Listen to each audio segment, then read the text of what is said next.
intentions and a life so pretentious.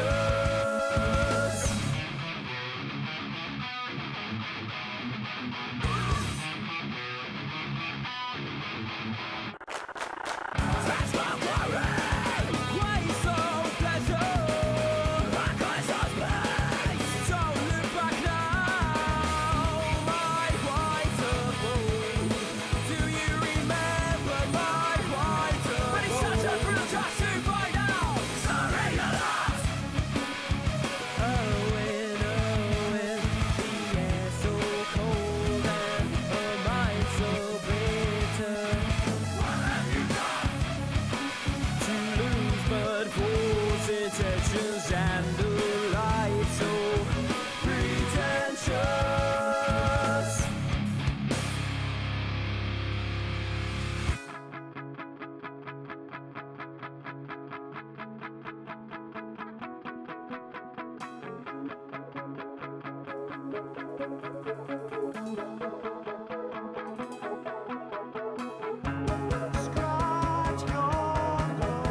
Why slow pleasure?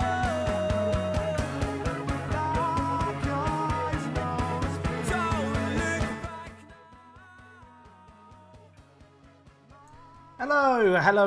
Hello. How are we, folks? Hopefully you are all well today. We are back, of course. We're going to be shooting some Liverpool. I just need to get FM open. But if you were on Twitter earlier, I had I had one bit of interesting news. It was an interesting bid which I didn't expect to get. We did get. And I kind of need to think about what I want to do with it. I mean, I have accepted an offer for Bernandes. It'll be interesting to see how we get on today, because we've got some tricky games, actually. Right, where are we? Hello. How are we doing, folks? I will say now, please can we... I don't want to say let's not talk about politics in the chat. I'm probably not going to be streaming for that long today. I'll probably be streaming until maybe 11:30, 12 o'clock at a push. But obviously, it is election day in England. I'm sure everyone has stuff to talk about. And yeah, I was going to show you guys. Bernandes, where is he? Transfers out. Bernandes, 89 million! 89!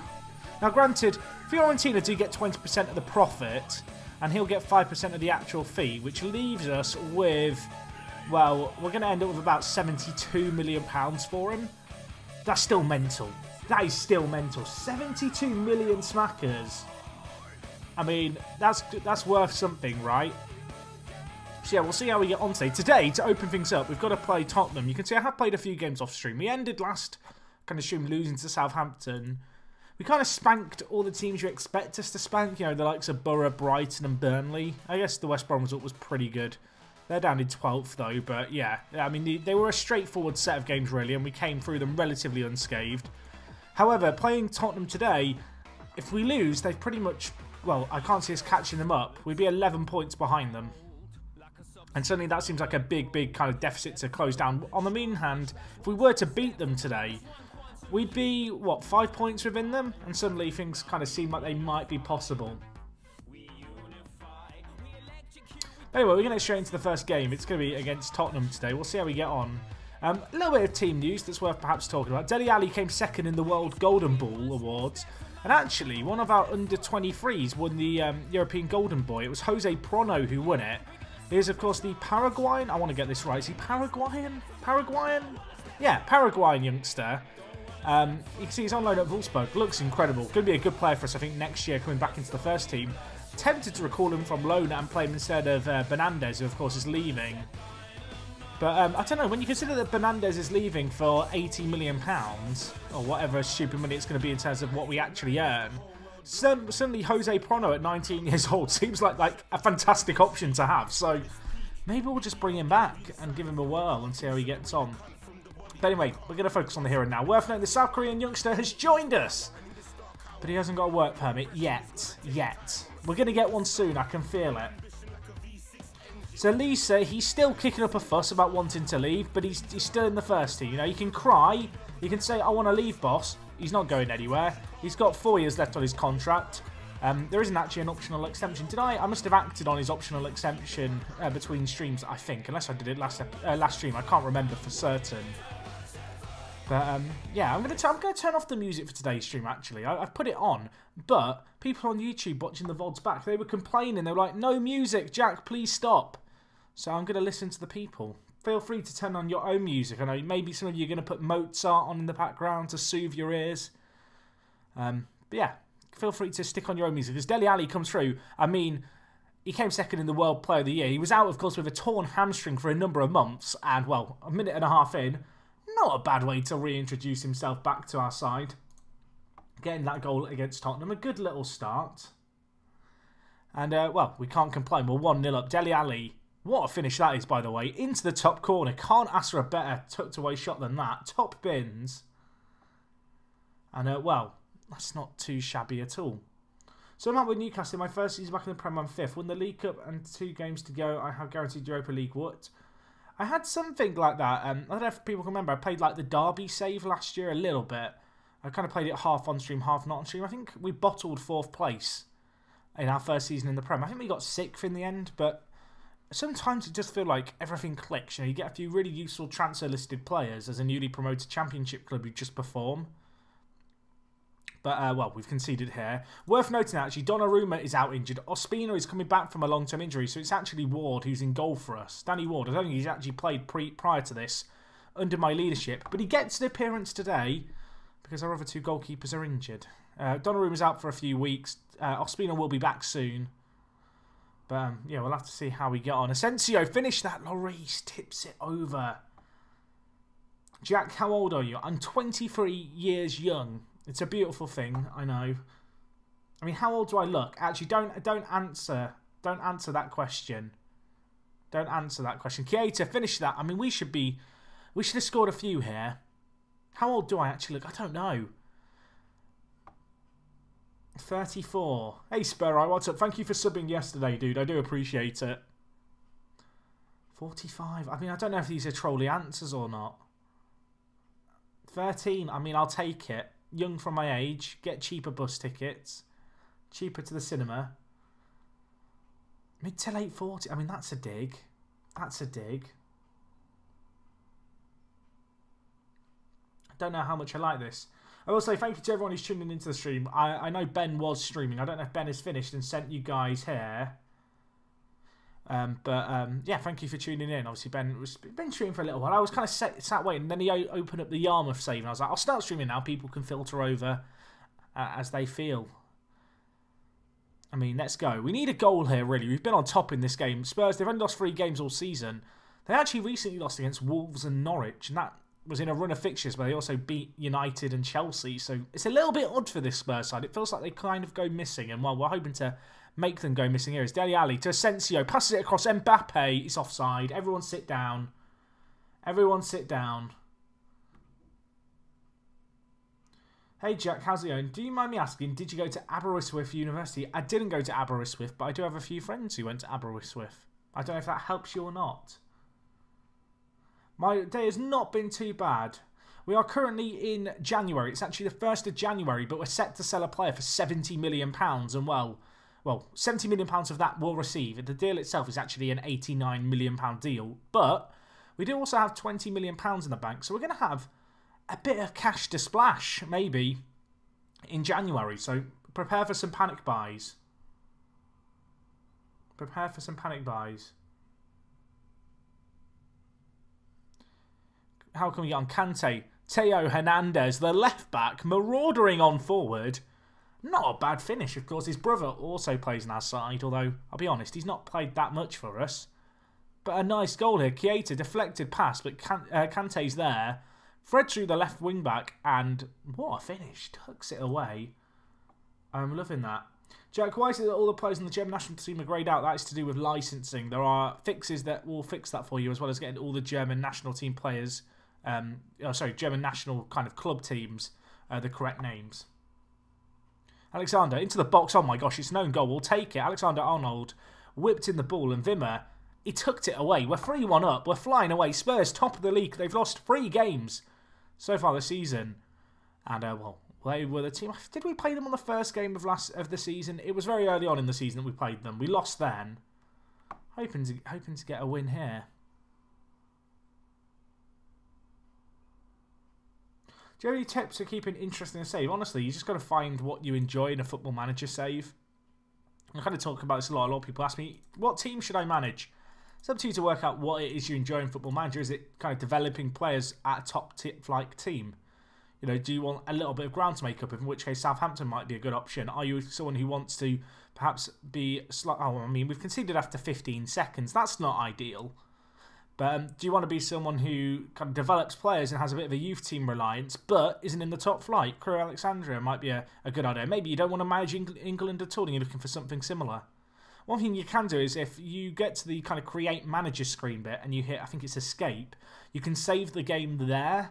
And you can really quickly like add a manager to various clubs and then just reload the save if you're not that convinced by the team you've kind of given yourself. So that's a good way to kind of look around teams and give it a poke around. Asensio, Keita, Alexander-Arnold. I mean, we could be at risk of being countered here. Big ball up to Christian Eriksen. Not the fastest of players. Can we stop him? No, we can't. Dembele, edge of the box. Alexander-Arnold does stop him. Big clearance up the pitch. Back to the centre-backs, but pressure high up the pitch here. We've got a lot of the passing lanes closed down. They have to go long. They've gone long, though. We've been left the hook. Actually, Ward. Nice little stop by him, of course. He isn't our first-choice keeper. It's going okay. It's going okay at the moment.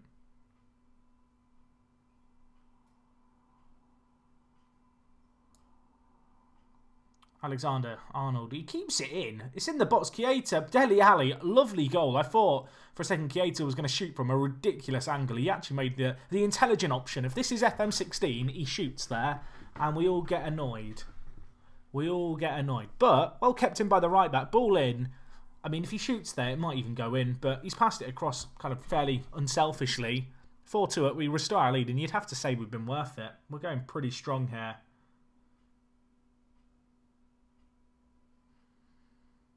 So for the people who might be coming into the stream, especially you subs, asking, Jack, where's the hat emote? I submitted a request for the emote to be added recently, but Twitch have to manually approve emotes, you know, just to make sure there's no copyright material and all that jazz.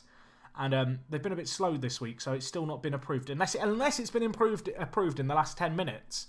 But there will be a beautiful Ramdoiter hat emote for when we inevitably bottle things coming your way in the not-so-distant future. And, well, we might need it the way we're going. I'm not feeling good at the moment, although João Mario, lovely tackle by him, of course, a makeshift regista, but he's embraced that role and made it his own. And you'd have to say he's done quite a good job there as he's back recycling the possession once more. Keita, it's an ambitious ball to Mbappe, who's going to try and apply some pressure. Can't quite get there. But again, Spurs forced to go long and we win back possession. Now can we build? Kante, Dele Alli, nice passing here. João Mario trying to spread the play. Actually, not the best pass by his standards, but he's back with us. Dele Alli, of course, against his former club. Keita, Kante, can he finish? No, he can't. He can't finish it. I hate puns. Especially Kante puns. They're like the easiest ones to do. I don't know, can't he take it? I'll see myself out. Right, we're gonna bring on Bastoni. I think we'll also bring in Brito. And I think we'll also take off João Mario for Thiago Maia. He is getting a little bit tired at the moment. Who's my favourite player in my squad at the moment? Good question. I'm going to be honest, it's someone who's not in the starting 11 right now, but I think it's Butler, the centre-back, the youngster we've been teaching to jump. I feel like, he's a little bit unhappy at the moment at the club. He wants to become a first-team centre-back, but I feel like we've taught that boy to jump, and it's been a bit of an emotional rollercoaster so far, but I have been giving him a little bit of football during the kind of Christmas season. And suddenly, at 4-3, I'm going to panic, and we're going to go to our defensive system. Edu Perez is my favourite player in this save. He says whilst twitchily winking his eye. Anyway, 4-3. I'm a bit worried about the bottle. That's why I've gone and counter. Maybe I'm inviting the bottle. Not like this. This can't happen. This can't happen. We've got so many men behind the ball. Oh my gosh. I wish... Is it offside? Is it off? It's offside. Panic over. Right, park the bus, contain. I will say, the fact that we have to play Ward in goal because Donnarumma's injured, and so is Ospina, is a little bit of a problem, because he's not particularly good in goal.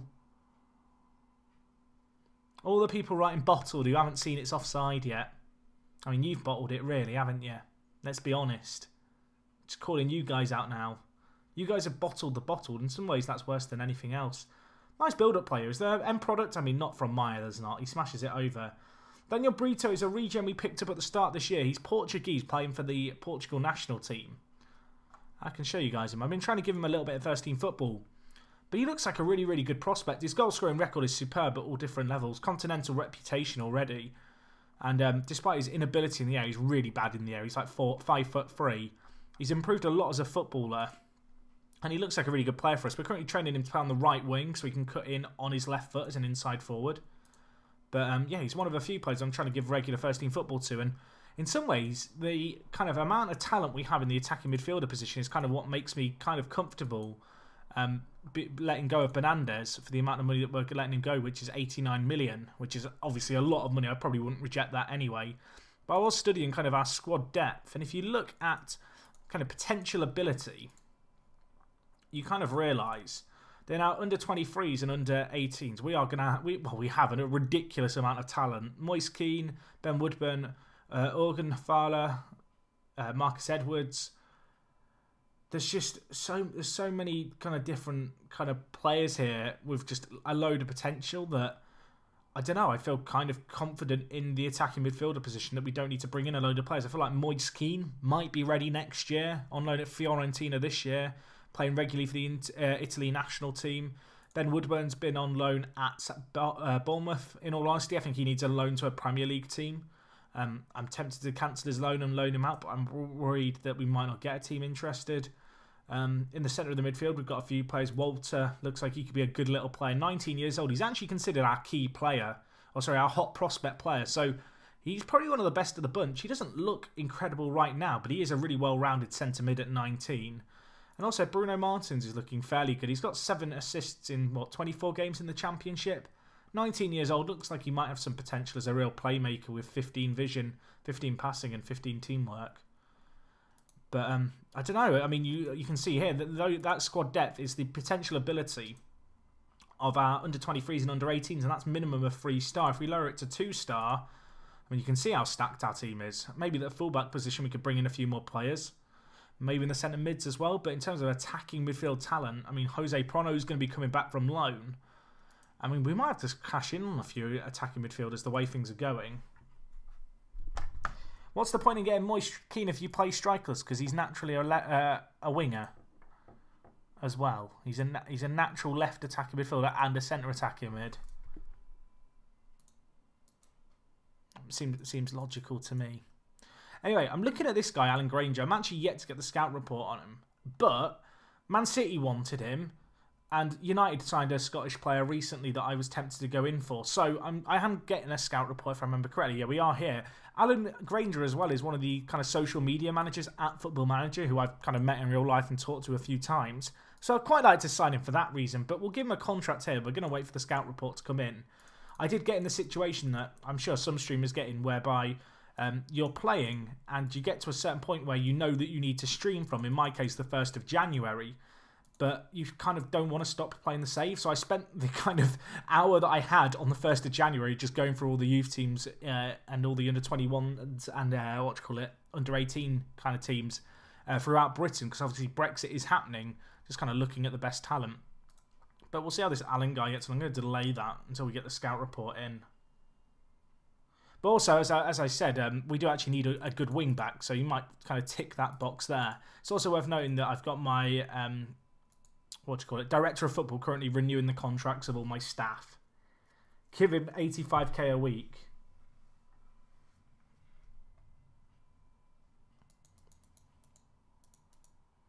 So here we've got the scout reports on all the youth teams. There was a guy I came across, this guy, Roland. He's 18 and he's playing for Bristol City. He's got a decent potential, apparently. He caught my eye when I was just going through the team. Apparently his form's been bad.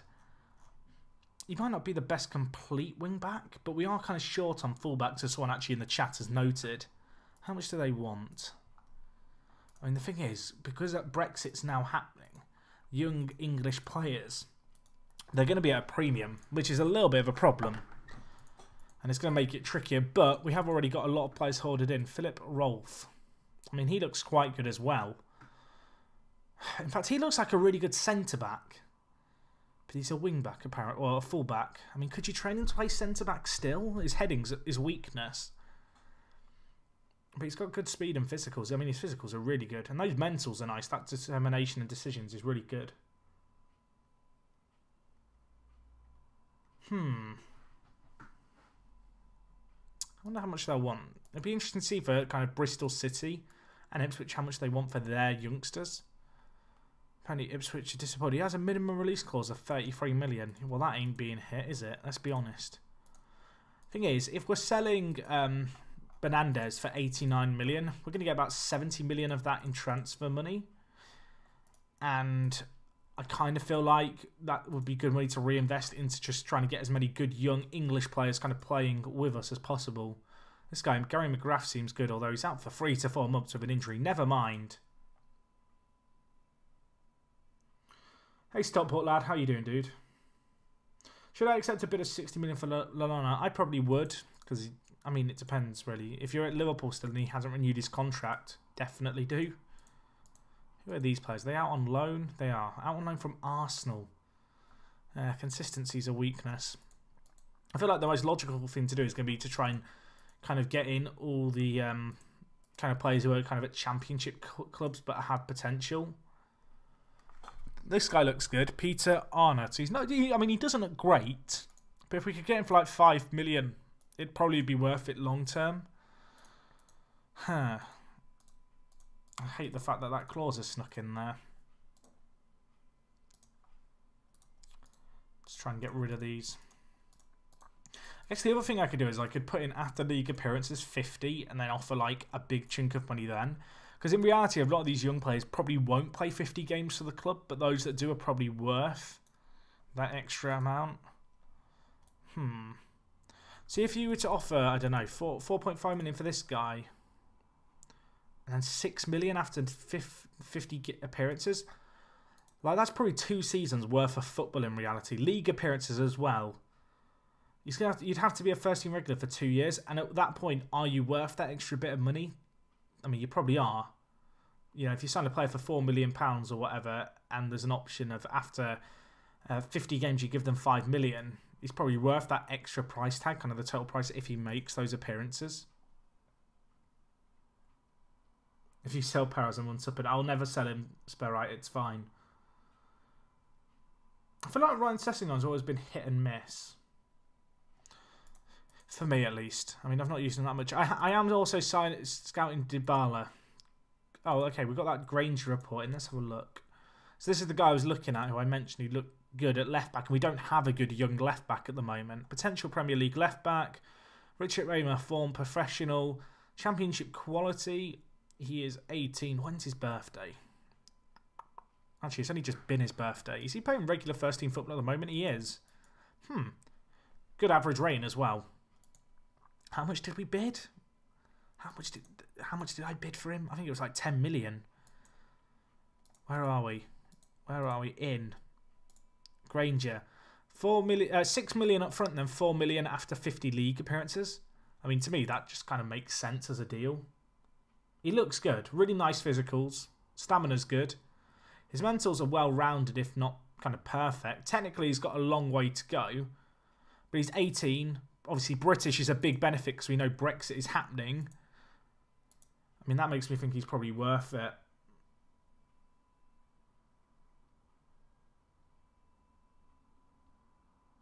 Hibs getting 6 million hurts my soul. So the Brexit we got was a soft Brexit, and the rule change is that there will be no work permits required, or no changes to work permits.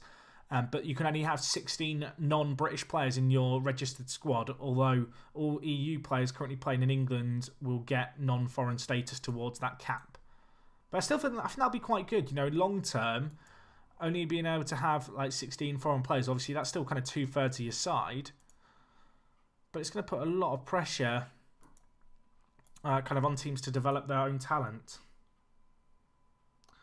Hey, Carmatheus, how you doing, dude? How did I find these youngsters? Going through the youth teams of the international sides, pretty much. Just looking kind of at England's kind of youth team, just going through all of these, scouting them. wonder if there's any that we missed just because of news items and stuff. If we go to ages at most 20, English. I should change this to British, I guess. I wonder if it's worth scouting the other Scotland and Wales in mass. Nothing about Bosmans, I don't think, Boise, unless I missed it.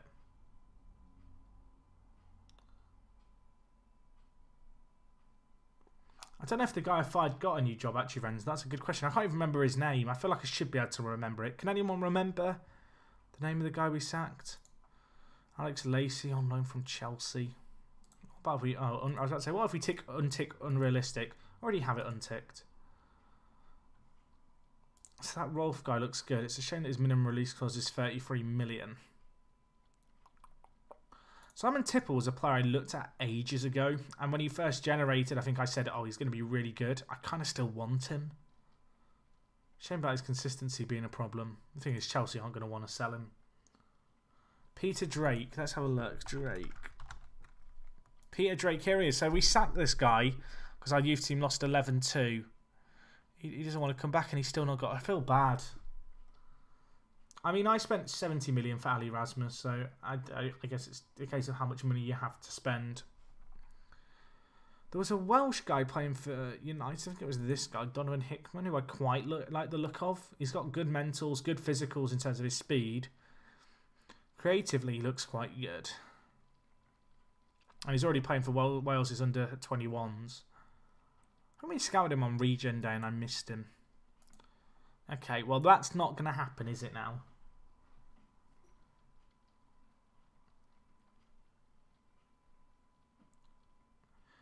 We can look at Lewis Cook real quick. I don't think he developed on this save very well. He's still at Bournemouth. I don't know. Maybe he looks okay. He's kind of well-rounded, but he doesn't look like a world beater. You know, he's not broken into the England national team. Pulisic is doing okay for us. I'll be honest and say he's not really stood out, but I mean, he still did a job for us. I'm going to loan out Edwards to hope that he can improve, because we signed Marcus Edwards in my first season for 20 million, which was a lot of money, but he did play a fair few games for us. And he got injured for 8 months, and honestly, that has completely wrecked his development to the stage where I don't think he'll hit his potential because of it. Just had a bid for Wilcox. It's a really bad offer as well. We'll reject that. Got so many young English players we've hoarded in. Barker's not for sale. Okay, so a few work permits rejected. Choi Hyun Chan got rejected one, the youngster. But we did get a loan in for him. Who offered to loan him? SC Bastia. So this is that South Korean kid. Unfortunately, he's not got a work permit. But work permits... oh, wait. Are work permits being scrapped altogether with my Brexit? Or are they just staying the way they are? I think they're just staying the way they are, actually. We'll offer this guy out and see if we can just get a team to take him on as a key player. See who comes up. Obviously, I need to keep him playing regular first-team football so he gets South Korea caps, because the South Korea caps will help him get a work permit kind of in the not-so-distant future, to be honest. So I did activate a few kind of optional extensions. As I mentioned, my director of football approaching and signing all these new people. Arnott, so 4.5 million for Arnott. We'll try and get him on a long deal if we can. 5 years, optional extension. I don't want to give you a yearly wage rise if I can avoid it. Something like that. That'll do me. It's an 8-year deal. Ties him down for a long time. Right, so who wants our young little Korean who's fresh out of high school? He played 91 games for his high school. Who wants him? That's the question. 23 loan offers. 23! Any big teams here? In fact, quite a few big teams, although a lot of them want him in rotation, and I want him to be a valuable first-team player who people build around. Braga could be a good loan. What do we think, folks? Braga? Hamburg? Maybe? Paderborn? I feel like Braga would be the best place for him to go out of all these clubs. What's their youth facilities like? I feel like they have okay facilities. Excellent training facilities, great youth facilities. That is good enough for me. You can go to Braga. The best of the bunch. And we'll reject all unresponded offers there.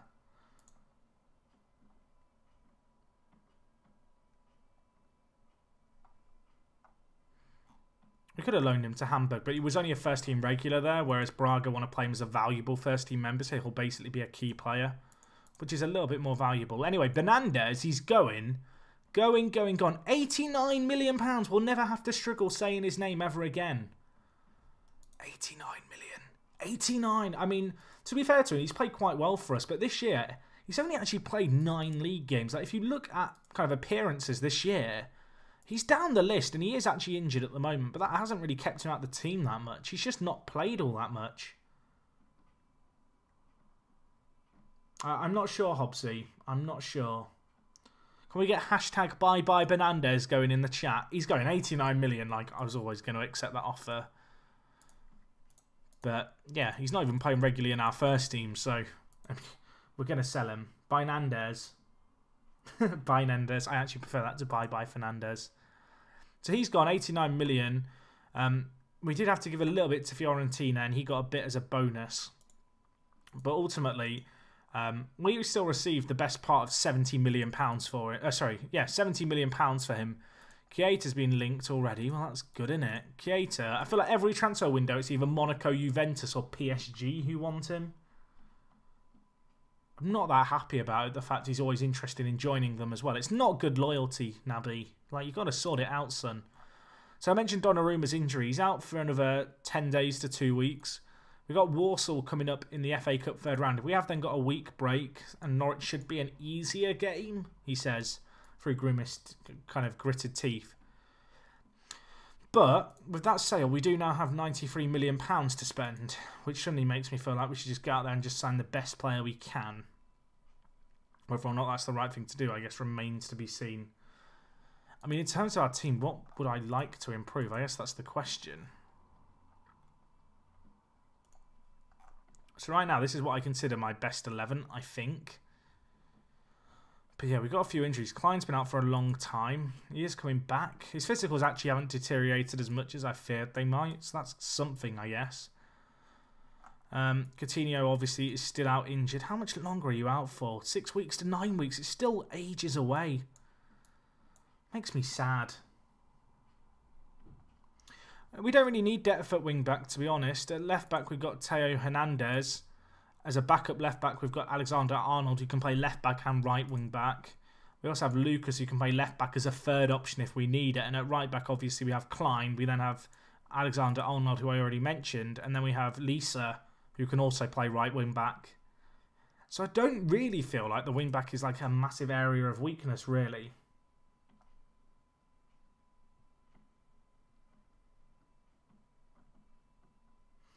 Now we just need all the other wingers gone so Perez can play. Genius. I will say now, we're kind of in a weird spot where I'm pretty happy with the team. It's also worth noting, actually, Zeka, I signed him at the start of the year. He didn't get a work permit. I just applied for one in January, and he got given one. So he is actually now our new backup left wing back, which is something, right? I mean, look at him. Backup left wing back. Not bad. Not bad at all. We had to sell him on for some decent money, I imagine, as profit. We only paid 9.25 million for him. You can see he played for Red Bull Salzburg and actually did really well for them. We were, of course, in the same Champions League group as them. Going to come back to us as a backup player, but he's going to be a very, very good backup player. In terms of the bench, though, I'd quite like to have, I feel like, Zeka on it. But I'd also like to get... Where is he? Where's the boy? Is he back in the under-23s? I think I demoted him again. I'd quite like to get Alan Butler playing a little bit. He's already played a few games for us, to be fair. But at 18 years old, this guy needs first-team football to flourish. Ballon d'Or has been won by Messi every single year until this year, where it was won by Neymar.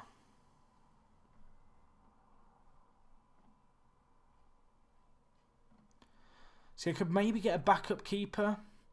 It's kind of a weird spot at the moment because I have Donnarumma first choice, who's out injured annoyingly. Ospina is our next choice goalkeeper, who I don't think is a particularly bad goalkeeper, to be honest. Danny Ward's been a bit of a letdown. But then I look at our youth team. We've got two really good goalkeepers. We've got Felix Muller here, who himself actually is out injured at the moment with a sports hernia. But at 17 years old, he's already Germany's under 21 goalkeeper. And we've also got, where is he? I guess he's in the under 18s. He is indeed. We've got Jamie Awadi, who's another kind of player with a bit of prospect, 18 years old. Wales is under 21s goalkeeper. So we've got some decent kind of little regens coming through really in every position that I'm kind of worried about. I mean, I feel like Ospina will do a job for us. It's just a bit annoying that he's been out with a hip injury for 3 to 4 months because he's definitely declined because of that.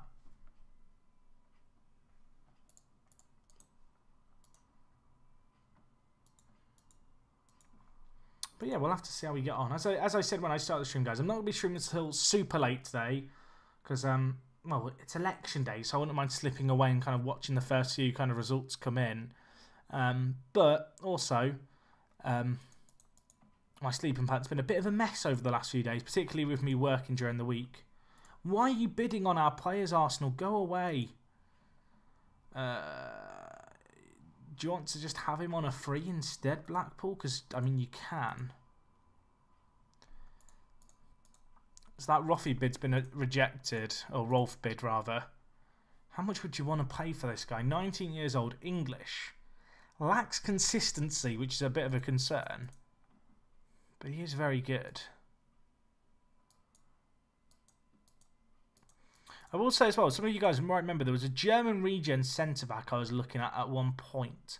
I think he's transfer listed by request. I think I saw that at one point. Yeah, he is, this guy. Grabovac. We actually declared him as our top priority.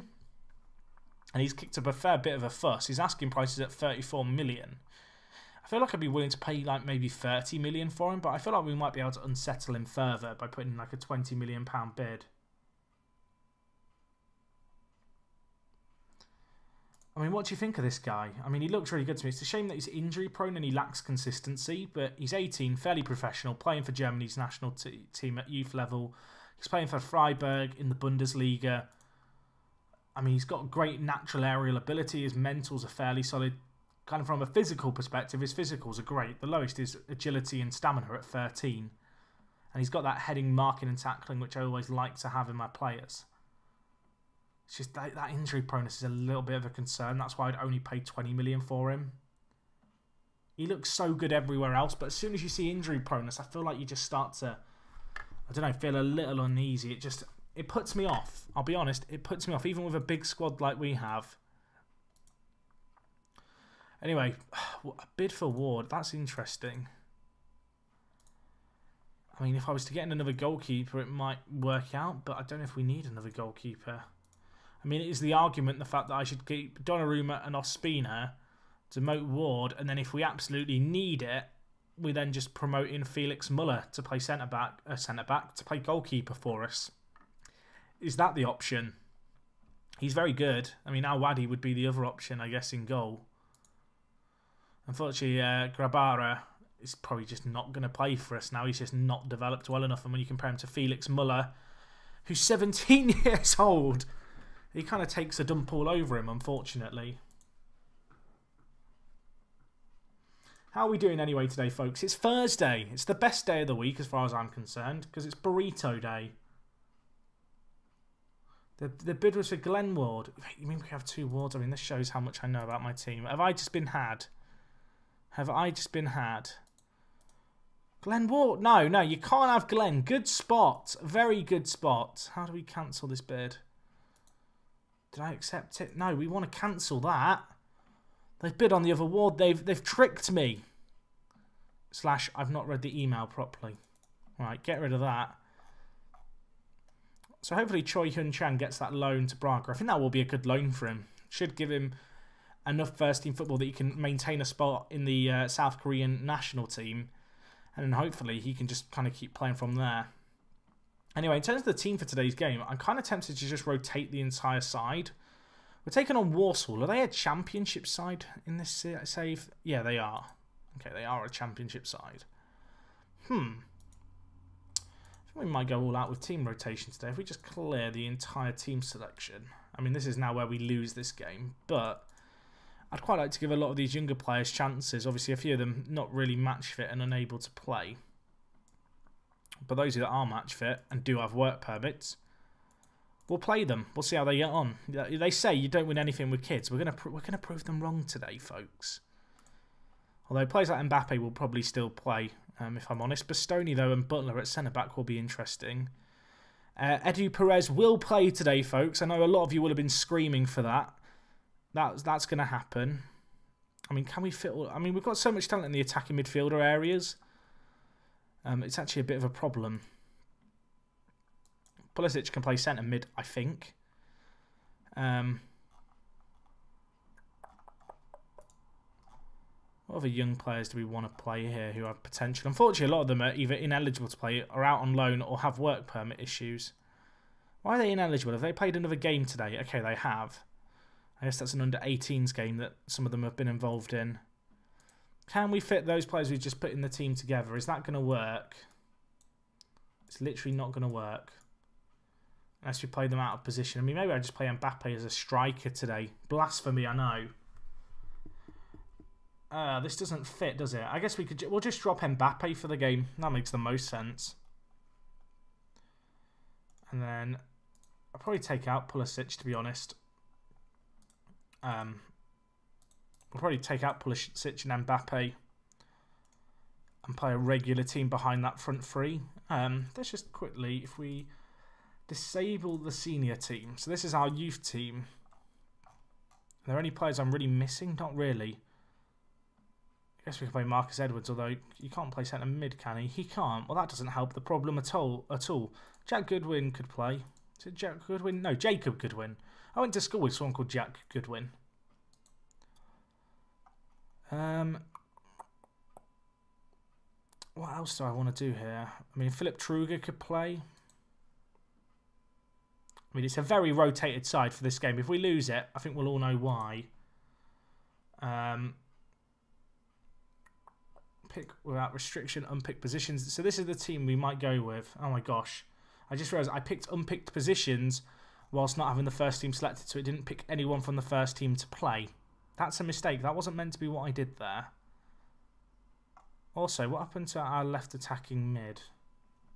Oh, is it because it was someone in the senior team? They vanished. Oh yeah, because it's Brito. Right, clear the bench real quick. Who's playing out of position now? Barker. Right, so Barker, you're out. I mean, this must be painful to watch. I apologise now.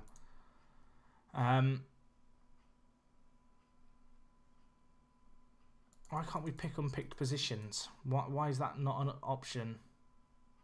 Set guidelines? I mean, I'm going to be honest. I just want you to pick the unpicked positions, please. Pick without restriction. Helps if you click the right drop down, folks. I apologise. The tactic I'm using is kind of a 4-1-2-3-0. Alright, Eddie Perez hat-trick. Any other predictions for this game? I mean, we'll probably lose this now. But yeah, if you've got a score prediction, we are playing Walsall, who are a championship team, but you'd say a lot of our young players are probably of championship quality, so this should be a reasonably competitive game, and hopefully with the few senior players who are going to be playing, we just kind of get a result. Hey Jack, any thoughts on the England team getting to the under-20 World Cup final? I mean, it's great, don't get me wrong, but I think it's worth I think a lot of people kind of get carried away with that. Ultimately, the under-20s is kind of an age range of kind of 2 years. And, I mean, you think about a national team, it's a span of 14 kind of years. So whilst we might have the best of the bunch of teams that have, you know, players within a 2-year age range of, say, 20 to 18, whether or not that actually is going to pay off long term. I mean, don't get me wrong, it's a reason to be excited, but you could just have the best kind of team in terms of average squad for that 2-year age range, but that doesn't mean that they're outstanding compared to everyone else, especially when it comes to actual national teams. Does that make sense? I feel like I've explained that terribly.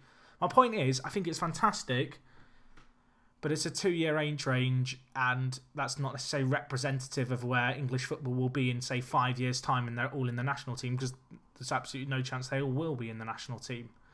Anyway, our keeper dived without using his hands there. That's usually, or sorry, their keeper dived without using his hand. But, I mean, we'll let it off. We're 2-0 up here. It's all going well. I will say, I think Mario's played great. Perez, finish that! We're on the pitch. We're actually on the pitch. Perez has scored. Eddie Perez, first goal of the season. Absolute scenes here. Alan Butler scored a heading as well. I mean, it's all come into play. If you missed the Alan Butler goal, it was a jumping header. We've been training his jumping for 2.5 years. It was for this moment against Walsall in the FA Cup. I mean, Perez probably should have scored that. If he'd missed that, I would have been a bit annoyed. I'll be completely honest. But it's not a bad little performance by our youth team, because this is pretty much our under-20, kind of under-21s team playing at this point. So the fact they're doing this well against the Championship squad... Hashtag ducks out. Genius.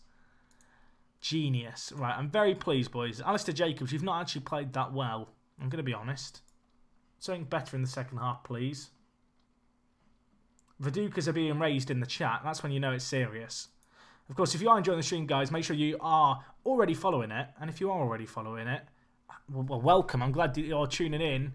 On Tonight of All Nights. If you really enjoy the stuff I do here, you know, on Twitch and on YouTube, consider subscribing. You get some cool emotes. You can raise your Vidu, because we've got a hat emote on the way. So when I bottle it, you can spam this hat in Twitch chat. I mean, that's what dreams are made of. Let's be honest. And yeah, I'm actually at the moment, I'm hopefully, fingers crossed, touch wood, going to be changing the prefix, the prefix before emote, so it won't be Perry anymore. I'm hoping Twitch are either going to change it to WTS or WTSFM and then the emote name, which I think for everyone's sakes would be more convenient. Hey Gamer for Fun, how are things going?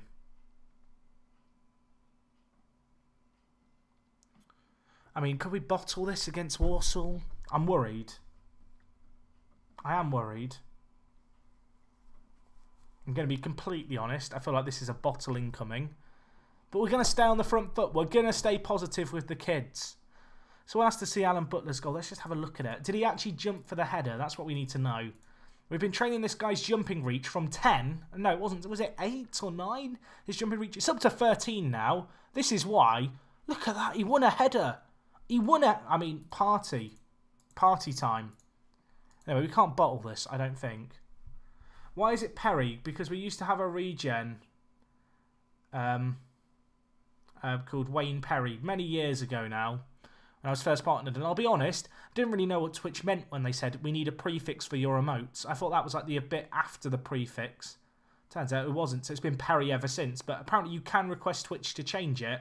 I emailed them at the start of the week asking them to change it. They say give them kind of 2 to 4 days for kind of tech kind of responses. I think they're a little bit busy at the moment because my emotes haven't been updated that I submitted at the start of the week. But hopefully I will hear back more from Twitch on that change potentially happening in the not so distant future. Anyway, 3-1. We'll take the win. João Mario, man of the match. Butler with the header. I mean, it'll do as a result, won't it? Let's be completely honest here. Truger made his kind of debut. Not bad for him. 17 years old, this lad. I mean, his potential doesn't look that great now, but we spent £5 million on him. Hopefully the Austrian can come good. He looks like he should be a good player, but, I mean, looks can be deceiving. Were there any other players who made their debuts? There wasn't. I thought there might have been. Anyway, Mario was very pleased with you there, mate. Very pleased indeed.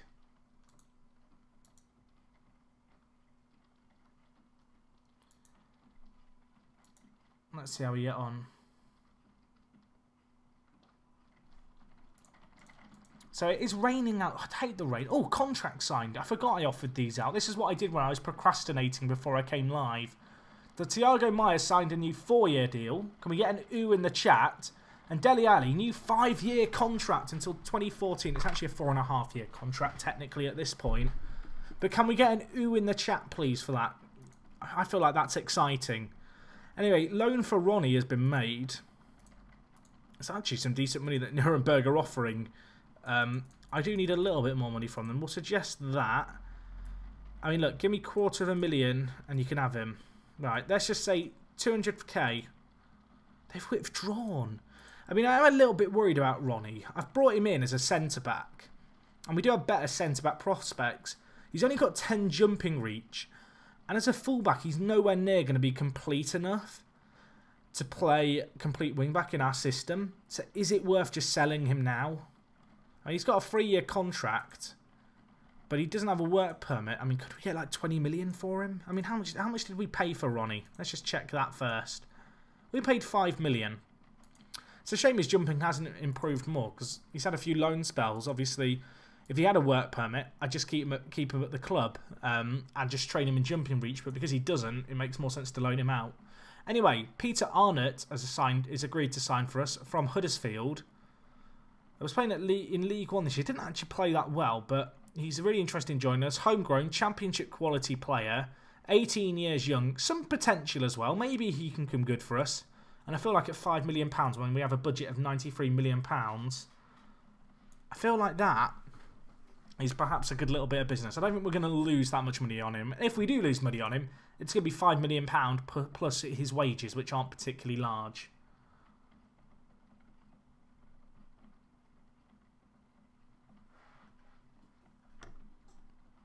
Anyway, Southampton beat Tottenham. Tottenham were running away with the league at one point. They're now down in second. I mean, we're still trailing them. We're still 6 points behind United as well. But Tottenham, when you look at their form, before that Norwich game, they'd lost one game all season in the league, and it was against Crystal Palace. Since then, I mean, you can see it here. The form speaks for itself. 6 games, only half those games won. The rest slipped up. Mbappe signs a new contract as well. Worth noting with Mbappe's contract, it's a 4.5-year deal, but with an optional 3-year extension. I think that is a great contract to have him on. 21 years old. It's an 8-year contract, theoretically. Can't complain about that one a little bit. And Teo Hernandez also signed a new contract. As you can see, I was busy making sure that all our best prospects are on deals that mean that we're not going to lose them. Anyway, Emre Can wants to talk about leaving. He's not played a lot for us, I'll be completely honest. We did have some pretty big offers for him as well previously. I wonder if we can get like 60 million for him. Because that was the kind of offers we were receiving previously. Let's offer him out for 70 million and see if we get any nibbles. Any Emre Can nibbles. I mean, there was interest in the summer. He's not played a lot for us. Juventus have come in with an offer. It's of £44 million, but lots of it is various clauses. I mean, how much did I offer him out for? Just to check. I offered him out for 70. That's asked for 60. They've come back. If we can get like 50 million for him for a player who's barely played in our first team, I feel like that would be a good little bit of business. Let's try 55. Okay, 55 million for Emre Can. And also, that is Juve putting in a bid for him. And if they sign him, that probably means they're not going to be as interested in Naby Keita playing, who has been one of our key players this year. Because Juventus want him. But obviously if they sign Kante, I guess... Oh, sorry, not Kante, Kane. I guess he's their centre-mid option as kind of the alternative. So really, that suddenly makes a lot of sense as a deal for us. So 55 million. 55 million, do we agree? I mean, the question is, do I need the money? And the answer is no, I don't really. But in terms of other centre-mids, we have Asensio, we have Maya, we have Wijnaldum who can play centre-mid. We have Dele Alli who plays centre attacking mid who can drop deeper.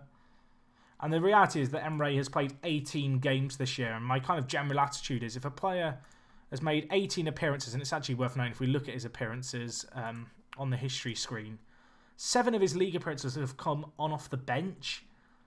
It's kind of a case of, I feel like we might be able to get someone else in for a bigger fee.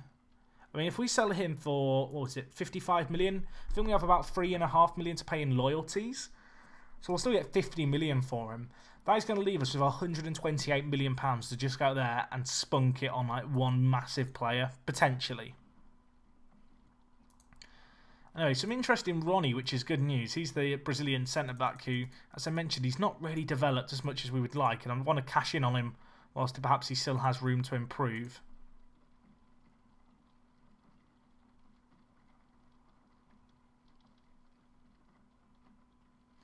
Thing is, like, Can has played well for us when we've needed him.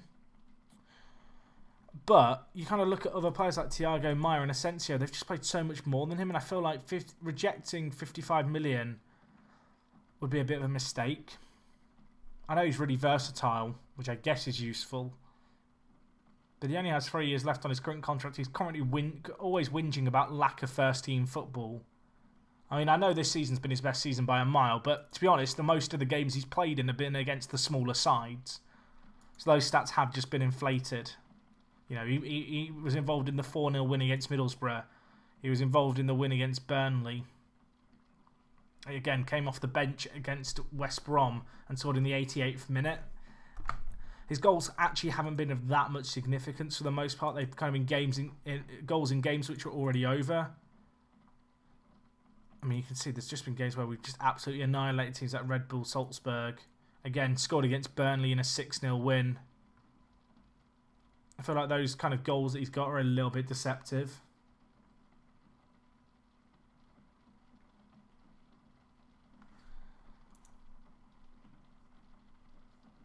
And the thing is, with the money that we're going to have, we can go pretty big. I mean, I'd be able to drop money on some of the players that I wasn't sure I wanted to drop money on. Or we could go huge. We could just go huge on someone like Diawara, maybe, from City, who are really struggling this year. I mean, he is insane. I will say that now. He is absolutely insane. It's a shame about his wages, really.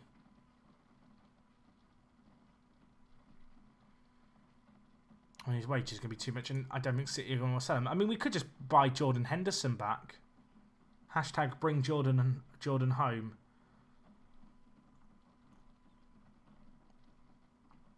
I just said hashtag aloud. I'm going to hell. I mean, who's the most expensive player? We could bring back Firmino. Genius. I wonder if Griezmann would be interested in joining us, you know. I mean, these players are considered realistic, and I'll tell you why they're considered realistic. Because Man City are in 8th.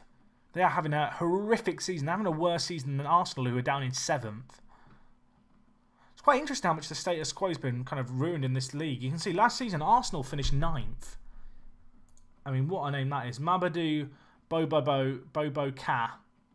I kind of wanted to sign you just for your name, mate. I'm going to get a scout report.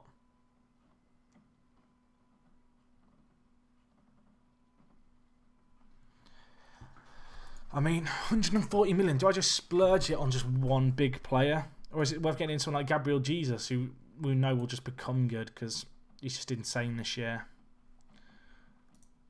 Griezmann's not that young, actually. Neymar, we could probably hit Neymar's release fee. The £500,000 a week wages would definitely be a problem. Dybala might be another option. Martial would be an option. I mean, we could have Martial, Mbappe and Moise Kean as our front three. I mean, how about 110 million? What are you thinking, Juve? 110 million for Dybala.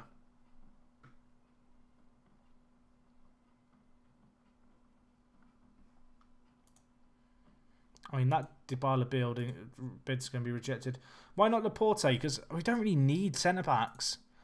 We've got Eric Dyer, who's a quality centre-back. We've got Michael Keane, who's a good centre-back. And then we've got Bastoni, who's 20 years old. He's probably going to be starting ahead of Michael Keane next season. I mean, when you compare these two players, Bastoni probably has him beat, actually, in terms of quality, and he's 20 years old. And on top of that, another centre-back we've got coming in is Brito. Not Brito, sorry.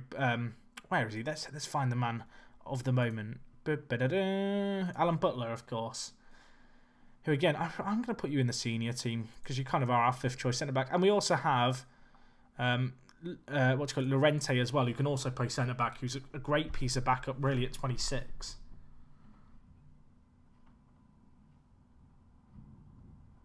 I will just warn you guys, I'm going to save now.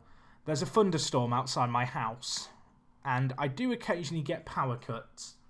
So I'm telling you this now, so if the stream goes off, if there's a big bang, and I just vanish and I'm never come back again, I got hit by lightning. Just as a warning. I mean, me not personally, but, well, maybe I did, but my flat more than likely, or, you know, the power lines near my house. So I want to say that now, so when I do vanish, which I hope I don't, but if it happens, you can't go, oh my gosh, what happened? Can we get in Martial? Can we just buy him in? I'll give you 100 million. 120 million. No longer interested because they're disappointed. I just bid 120 million pounds. What are you smoking?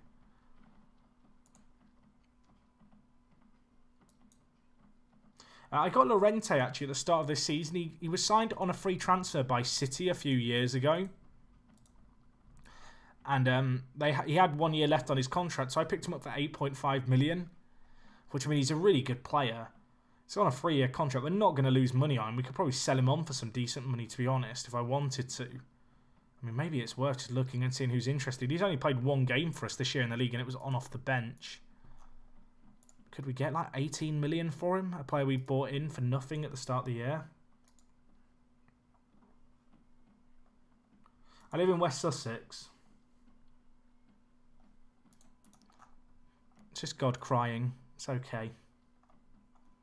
He's seen the election results. He's not happy. I mean, maybe David Alaba's an option. Could play left back, could play centre mid, could play centre back. I mean, how does he compare actually to Emre Can? Because it's kind of interesting the fact that they are bringing in Emre when they have David Alaba, who's pretty much a very similar player in terms of how kind of flexible he is. It's kind of interesting, that. Kind of interesting. I mean, Alaba's mentals are better and physically he's a lot faster. I wonder if they'd be more inclined to sell Alaba knowing they've got Chan coming in. Probably not. The election results aren't actually in Aviv yet, and I don't know what the polls are saying. They won't be in until tomorrow morning, officially. How's Baldy Keita doing? I mean, he's already gone to PSG. They're not going to sell him to me.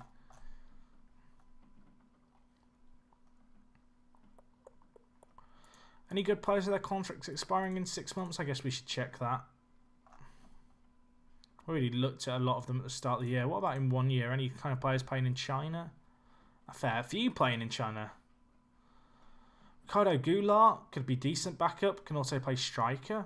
Kind of like the look of this guy. I can't say I've used him much. Has anyone tried out this guy? Looks a bit like a crap version of Firmino, really.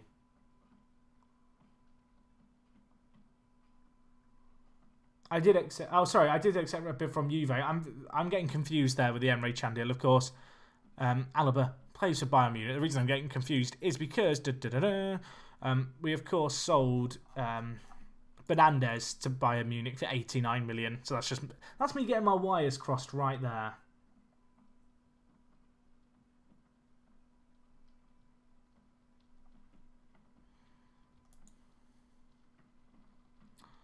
Man, some of these players in China are making bank. I wonder if I could find a club.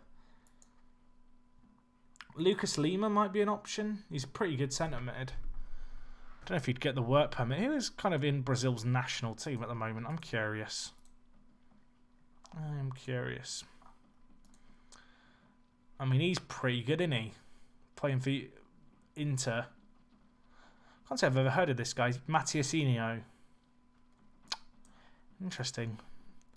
Should probably just scout their under 20s, because there's always like a wonder kid in the under 20s. It's a fact. You can't argue with the fact that there is always a wonder kid in the Brazil under 20s team. Anoma really isn't that good in FM. Like, his current ability is good, but his potential's crap. Unless they changed it in January and I don't know about it. But I always like to have a look at the database and see how like FM is rating certain players. And yeah, Anoma's like stats really weren't that great in terms of his potential ability. I think it was like fixed at 140 or something. It was really low. Luan's done well. There is no music today, Jack. No. Well, sorry, no, there is no music today. Lucas Silva, they've bid nothing. He's available for nothing. Okay, that was another rumble of thunder. As I said, I'll remind you guys, it's a little bit thundery at the moment. I mean, would that be a good signing, Lucas Silva, just to bring him in as some backup? His wage demands are probably going to be low. He can play Regista. How does he compare to Thiago Maia? That would actually be the interesting test here. I bet they're really similar. They are really similar. I mean, it kind of makes sense to bring him in as a backup. How does he compare to Emre? I know Emre's going to look way better in terms of polygon, and probably will be way better, but the difference is going to be that we'd be left with £47 million left over. Anyway, it helps if I can remember my alphabet and know that E is near the start. See, Emre is better, like, just in general, but it's not by, like, a massive margin. Like, you wouldn't say £50 million is the difference. The only issue is work permits. I feel like he might get one, though.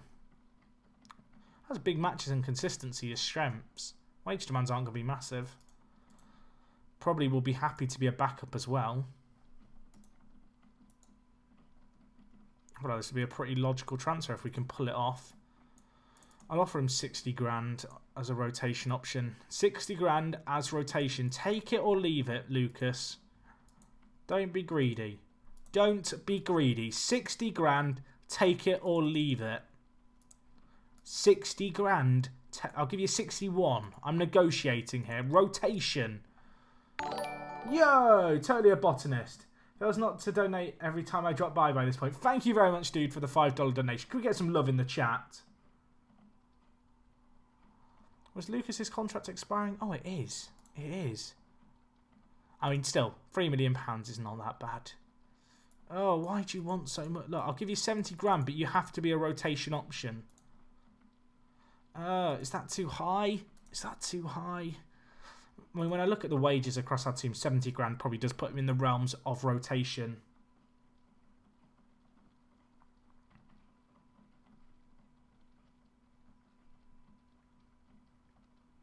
I feel like that'd be an okay signing.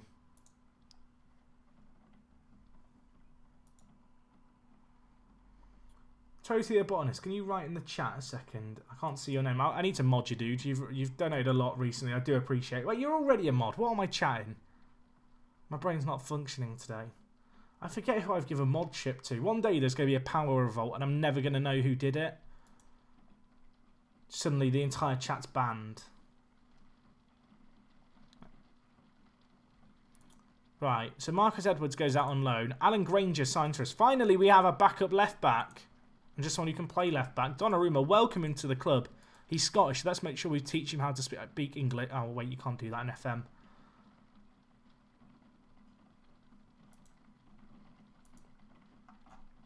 That was a funny joke about Scottish people not speaking English. Can I have a ha ha ha? I'm sorry to Scottish viewers. I've just offended you there.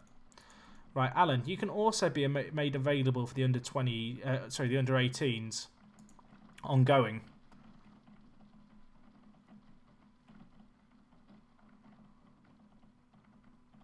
Everyone write chat and lol in the chat.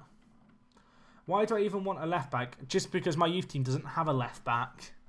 And we're 5th at the moment in the under 23s. And that is not good enough. We want to be at the top. So Alan Granger makes sense. And he's got some good potential. And we are missing a left back with potential. And he's Scottish. So he helps our homegrown rules.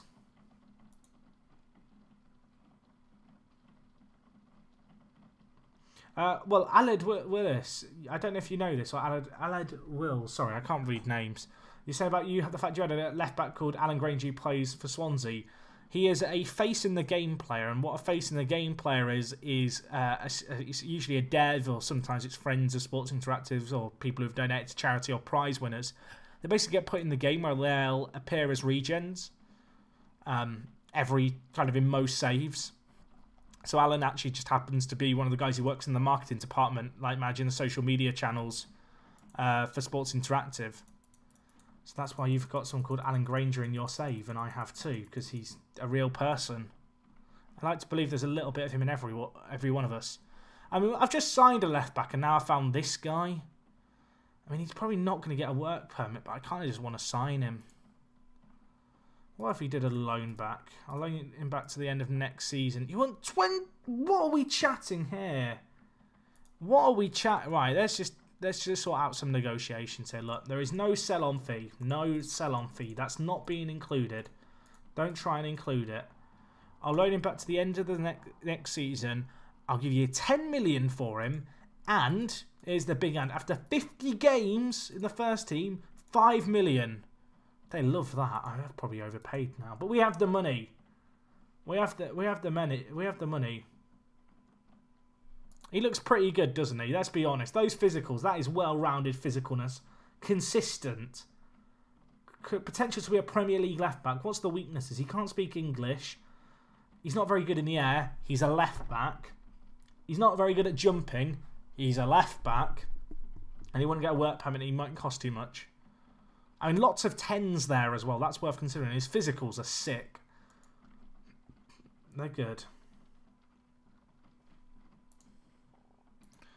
So that bid got accepted. I don't think he's going to get a work permit, but that's not necessarily a massive problem. I'll give you an optional contract extension. He wants quite a lot of money, doesn't he? Look, I'll give you $1 million in signing on and agent fees and stuff. Look, there you go. Look at this. What are you doing? I want the optional 3-year extension. That's going in there. I need to have you on a 7-year deal. Do you do press conferences, Jack? I do them, but they are so boring. I don't do them. I don't do them. I hate them.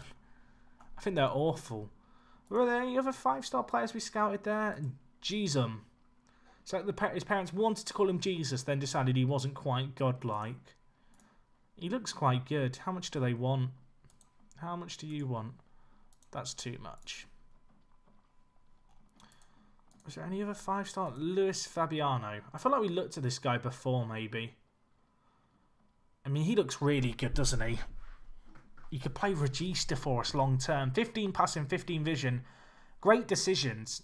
Good first touch. I mean, I'm thinking Regista here of the future. Consistent performer. I always love that. 19, fairly professional as well. The more I look at this guy, the more I want him. Oh, it's so much. It hurts. It hurts. Oh my gosh, they tried to sneak in the optional contract extent. Why would you do that? I do another 10 million up front and then a certain amount if he makes league appearances. He's got earrings. I mean, that's the hallmark of quality. If you don't know, that's how you know you're onto a good regen. If you've got a regen face pack and they've got earrings.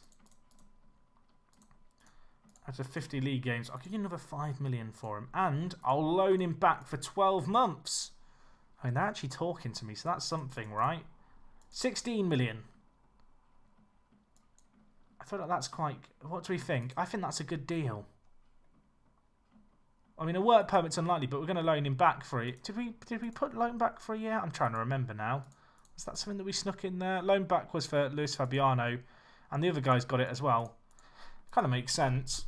Gives them more time to try and build up their rep to get a work permit.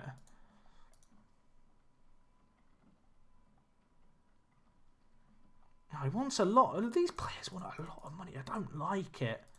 I'd rather not give them big wages. I'd rather give them bigger signing on fees of just like £1 million, just so I know what I'm taking a hit on. Again, I want to get in that optional contract extension clause if I can, just to kind of max out the contract length. Unfortunately, we're in a situation where I can kind of afford to pay this kind of money to these kind of younger players. Reece Nelson, who's developed quite well on this save, he is playing for Watford. He's actually been playing for them most years. I've actually looked at signing him on a few occasions. I just don't think he has enough quality. So you can see him here, he's 20, he looks really good. But I think it's if we compare him to Ben Woodburn, who's currently out on loan for us. Where is he? Woodburn, where are you? Here you are. I mean, there's not a lot between them, really. I mean, Woodburn's probably a bit better, in all honesty. It's just pace that Reece Nelson has in slightly more of an advantage. I mean, you can see here, looking at the average attributes at every area, it's kind of the same. I mean, maybe it'd be worth getting them both in, but I really like Woodburn, and I don't think we've got space for another player like Reece Nelson. Hey, Dina, what's going on, dude? How are you doing? Hey, Claptrap. I don't really have any thoughts on the new Bosnian and Herzegovinian player that Norwich have signed. Southampton have bid 34 million for Emre Can. I mean, I'm not being... what are Southampton thinking here? So we've accepted a big offer. Did I not sort out this offer?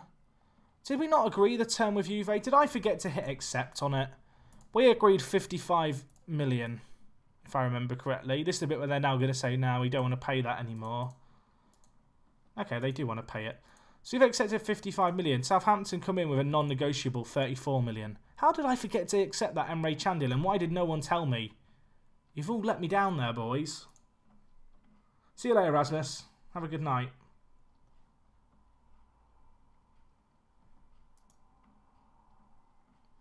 Would you want Costa at Liverpool? I wouldn't hate Diego Costa. I feel like he's one of those players you love to hate. Okay, so Marcus Enrique has agreed to sign for us, waiting on a work permit. I mean, he's not going to get one immediately. He might get one off on appeal, depending on how good he is.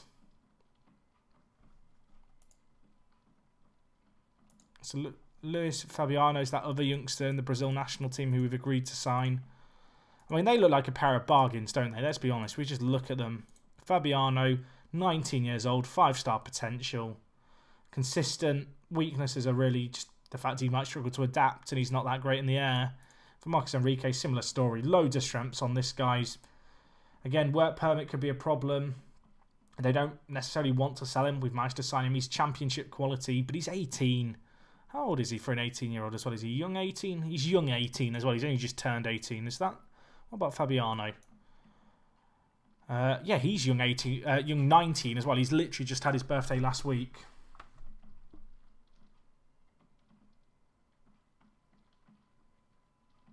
I did just assume gender. Is that a problem, Evan Wilmurray?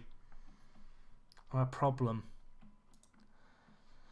Right, will we get work permits? Leicester want Granger on loan. I mean, if you can play him as a first choice, you can have him on loan. No, I'd rather have him in my under-23s playing regularly, thank you. Tielemans is kind of... He can develop well if you really nurture him. Generally speaking, I've always struggled to get the most out of him. And I don't think he's as good in FM this year as he was last year.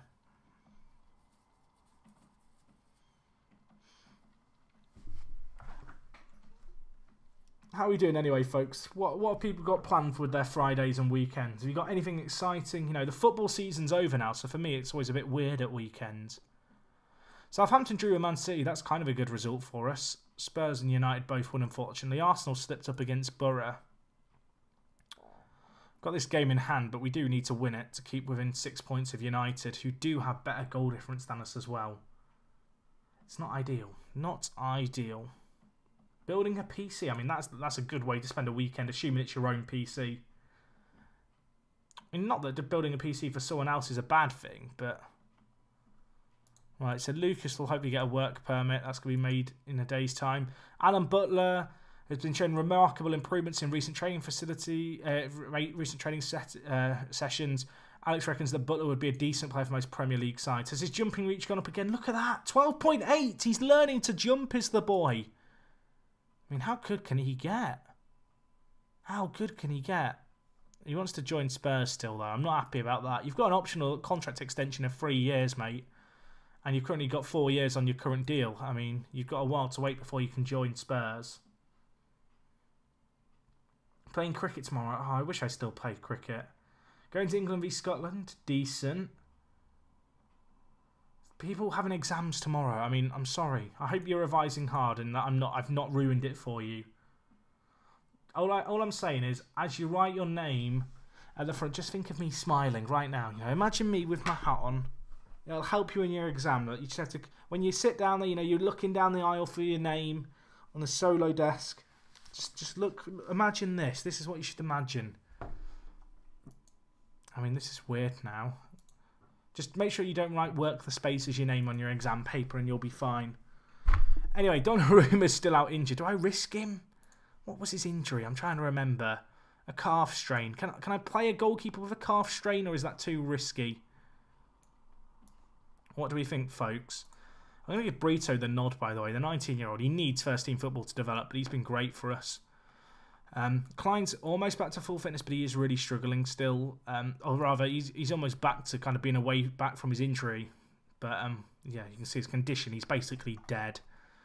Do I want to risk Donnarumma? I don't think I do. I feel like we should be okay against Norwich.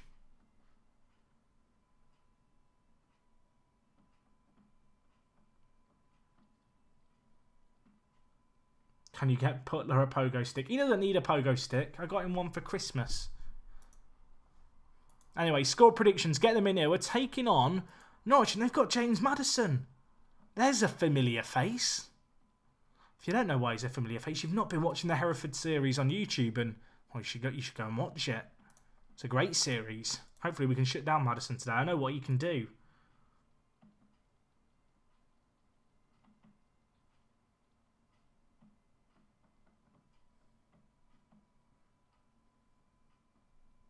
Working all weekend. I feel for you, Scott.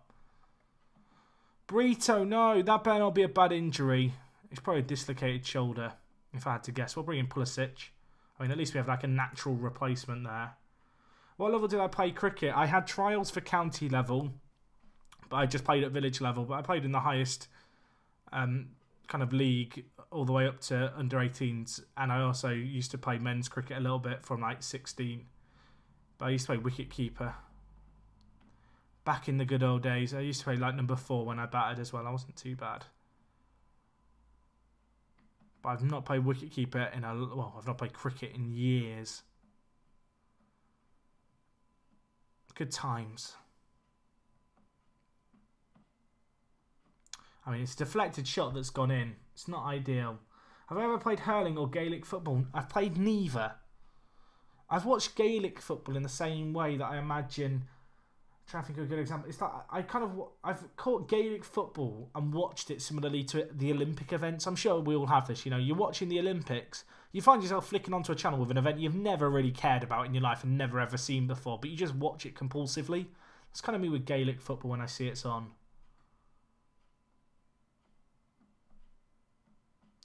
When you're not from Britain, you have no idea what wicketkeeper is.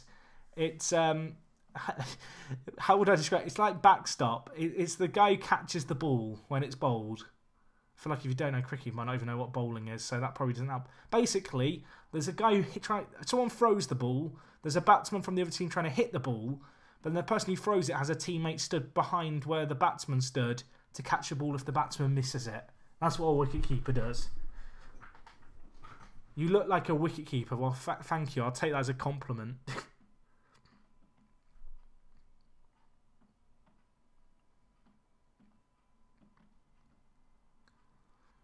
What is your favourite... Here's a good question for you, chat. What is your kind of favourite, like, kind of untraditional sport? Untraditional, that's not a word, but like unconventional sport. Like a sport that during the Winter Olympics, I think for me, curling. I quite enjoy curling. It's like a slightly more dramatic version of bowling.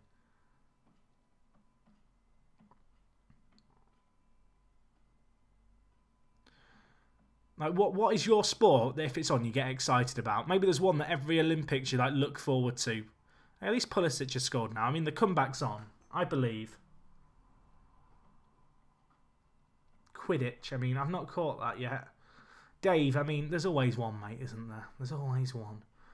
Is ice hockey unconventional? I guess it is if you don't watch the NHL normally. Field hockey. Field hockey's an interesting one. Handball. You see, handball's like really big in like some areas of Europe. Like I remember going on a French exchange and everyone played handball instead of football at the school that we did the exchange with. Like in England, it's literally non-existent. Like I don't think I've ever talked to one and asked them, "Oh, what do you do?" "Oh, I play handball." Like, it's just not really a thing. Anyway, can we counter here? Pulisic, go on. Let's turn it around before half time. Let's do the reverse bottle. I mean, it's an effort. It's an ambitious effort.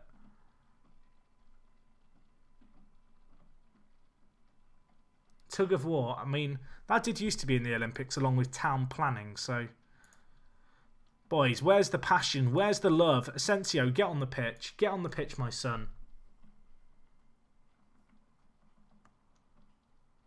That winter sport where they go down the hill on a tea tray, I believe you either mean the skeleton, which is head first, or the luge, which is feet first.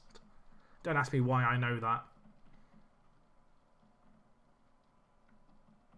The thing is, okay, with like the winter sports like luge and skeleton and bobsleigh, how do you discover you're good at those sports? Like, are you just a powerful runner, and then you decide one day maybe I could throw myself headfirst down on like a dinner tray and get to the bottom fastest? Maybe that's the career for me. Like, how do you fall into that sport? I mean, I imagine a massive part of it is kind of circumstance and living near enough somewhere where you can actually practice it. But like, I feel like it's just how big of balls you have, really.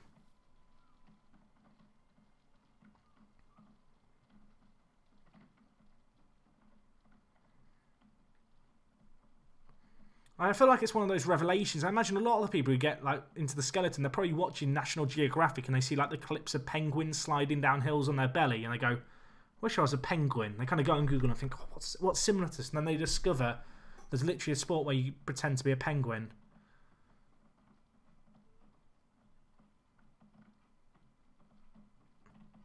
Because I can, like, with diving and stuff, it's kind of a little bit more logical that you'd go, oh, diving, that seems like something that'd be kind of fun to do off a diving board. You know, a swimming pool is fairly accessible. Maybe a swimming pool with a diving board, not so much, but I'm sure you could find one in most cities. But I feel like they'll lose your skeleton, like, especially if you're English. Like, where does the desire to do it come from? I feel like we're just about to draw with Norwich. Which, I mean, we have come back from 2-0 down, so I wouldn't call it a bottle, but it is 2 points dropped in a game that we needed to win, unfortunately. Hey, Will99FM. How you doing, dude?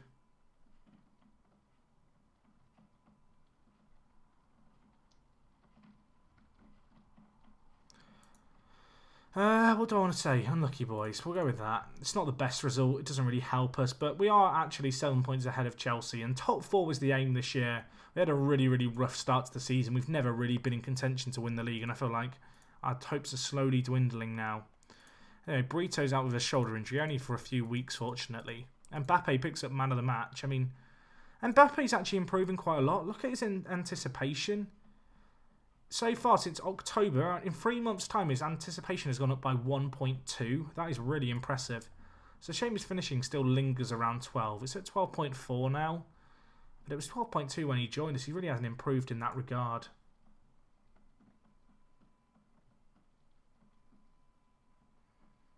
Wear the hat, wear the hat. I'm not wearing the hat. We didn't bottle it. We came back from bottling it. If we'd lost it, that would have been a bottle. What are the exit polls saying then, folks? Are we looking at a Conservative majority, or is it looking like it could be split? I'm curious. I mean, Mustachio is available, but he's not actually really what we need. I mean, we don't really need anything. Draxler's transfer listed. Draxler's really bad. Has he had some bad injuries? Not really. Interesting. At Workspace, how does cricket scores work? Basically, I'm trying to think of a sport I'd relate it to that you might know. Like, if you're American, obviously baseball's probably close. Essentially, there's a big circular area and the ball gets thrown and the batsman hits it and they have to get something called runs. And you get runs by running back and forth between a strip of grass with you and a partner. And you set a score, and then when you've either had a set number of overs, there are 6 throws in an over, 6 bowls in an over.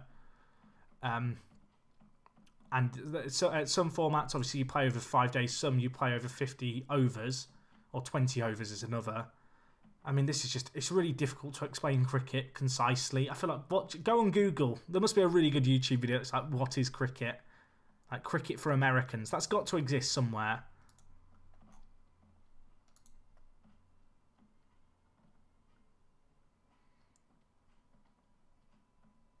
Looking like a hung. Interesting. I actually have a bet on a hung parliament. Got 9-2. 9-2 on that. I'm going to be rich. Okay. Lucas Silva's work permit was rejected. Let's appeal that. I'm hoping he'll get it on appeal. Ronnie to Ludogorets. I mean, I just want to sell you, Ronnie. I'm going to be honest, mate. I just don't think you're that good anymore. I thought you were going to be great, but you don't fit my system, and you've got 10 jumping reach as a centre-back. You've not grown, basically, is the problem.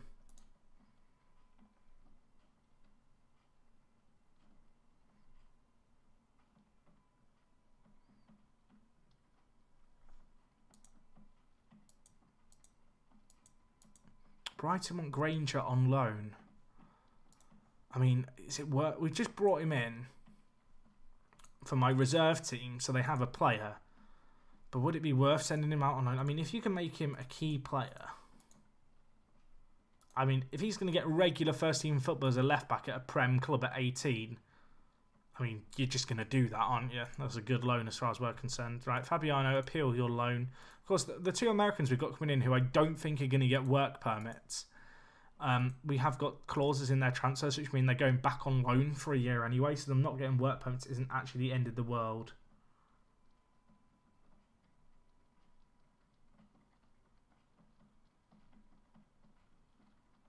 What was my stake? I put £20 on it. I'm going to be rich.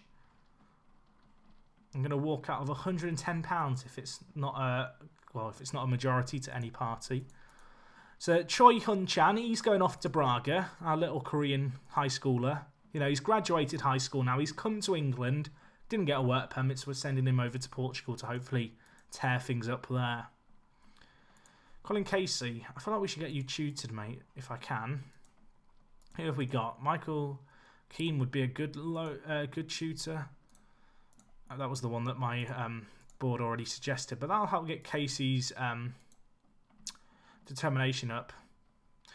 Interadal is considered one of our best players and could be better than Eric Dyer.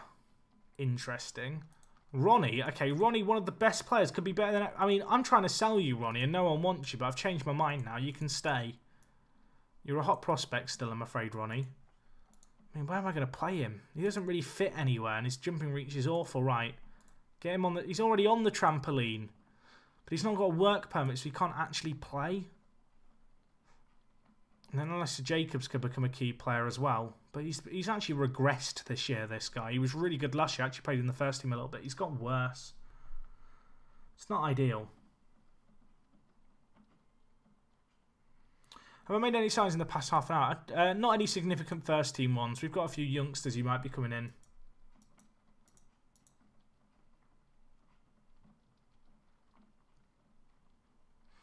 Yeah, cricket's a really weird sport to kind of try and explain just because it's different to other sports. There isn't really a sport to compare it to, like, accurately. And the scoring system's weird, and the notion of overs is weird to people. The fact you have 6 bowls in an over, and there's different formats to the game, one of which lasts 5 days.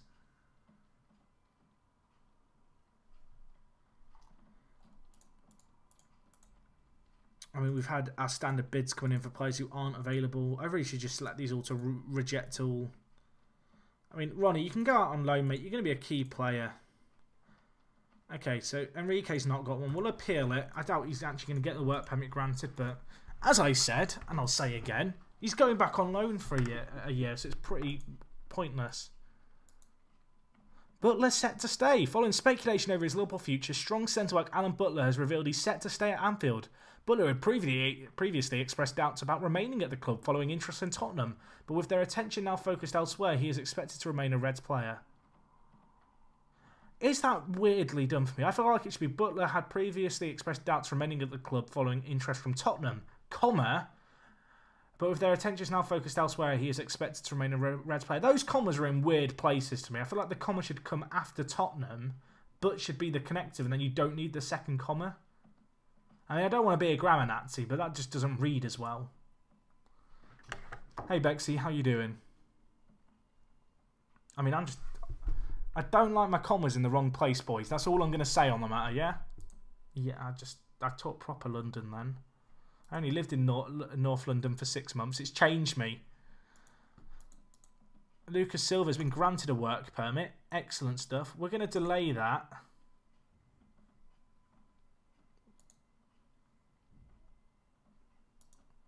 See, people are going to be like, Jack, your English is wrong. I know it is.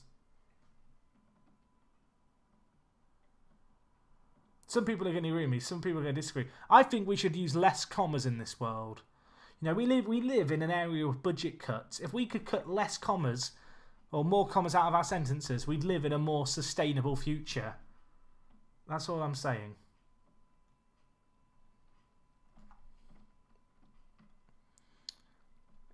Watford have just sold this guy, Penoranda, to Red Bull Leipzig for a lot of money.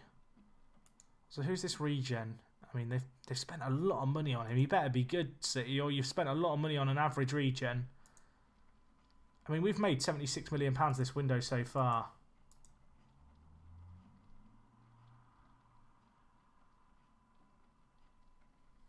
Commas lives matter. Hashtag commas out. I think we should have a referendum on commas. We should just get rid of them from the English language. Okay, Donnarumma's back, thankfully. We now no longer have to rely on Ospina. I'm going to play Asensio today and play Mbappe on the other wing, I think. I might also bring in Wijnaldum for Keita. Obviously, Watford have just sold their top goal scorer, so that's good news for us.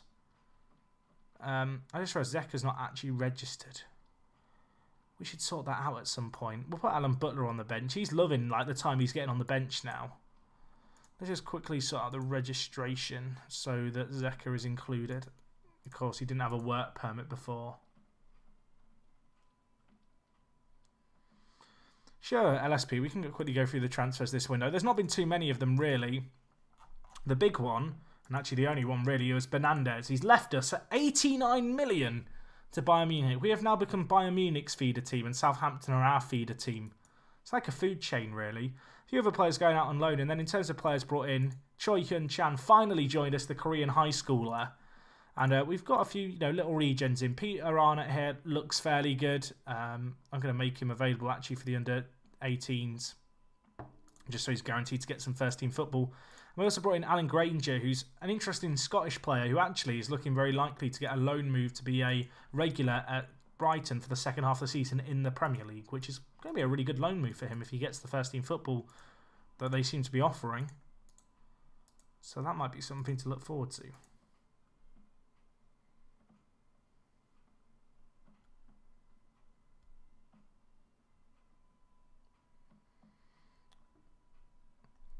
Let's see how we get on. Let's see how we get on today. João Mario with the goal. 1-0. He's loving it. He is loving it. I'm loving it. I mean, we're all having a big party now. All of us.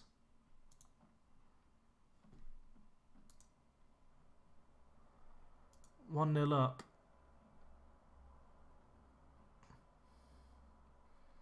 More goals, please.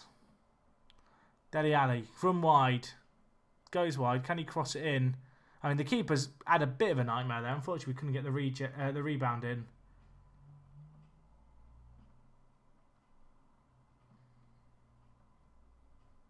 Sorry, when I say first team football, I don't mean literally for my first team. I mean as in he'll actually play as a first team player within the under-23s.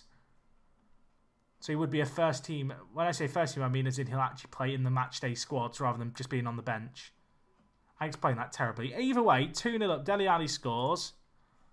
We're loving it again. Take a bow, my son. Just having one big party. Mbappe, ball through. Dele Alli, one touch. Beats the keeper at the near post. He's absolutely loving it. Best regen from a weird nation. I haven't really got any weird nation regens on this save yet. I'd say probably our South Korean's pretty unusual.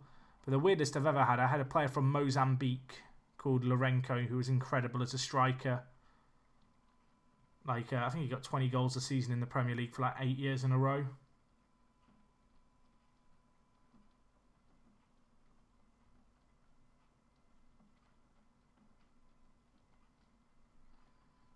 Go on, Teo. What a run. Mbappe, options on ahead. Long range. Oh, it goes wide. So close. So close. Going forward again. Mbappe. Second time lucky. I mean, where's he going? He's making an interesting run. Edge of the box. Dele Alli. You expect him to do the long shot, but he does the unselfish thing and puts it to Alexander-Arnold. Beats Balanta. What is Balanta doing? He's been skinned. Asensio, Mbappe. It would have been beautiful. The finishing was awful. It was awful. I'm not happy about that. Lourenco was with Oxford. Did you know UEFA owns a third league team in Mexico? I did not. Fact of the day right there. What's the team's name? I'm curious. What's the backstory? Fill me in.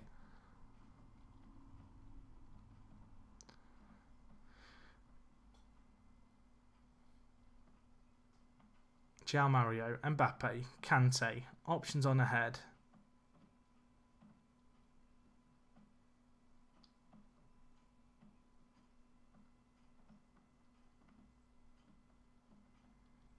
Asensio, cutting inside on his left foot. 3 goals early on? No. Smashes it over. See, Saud Awad was a bit unusual because he was Kuwaiti in his nationality. He was another Oxford player. But he actually just decided he wanted to play for England's national team. Basically, I was Oxford manager and the board was Kuwaiti, so there was loads of Kuwaiti staff, so we occasionally got through Kuwaiti regions, and Awad was one of them. He was really good, but he just ended up deciding to play for England, so it's a little bit less exciting.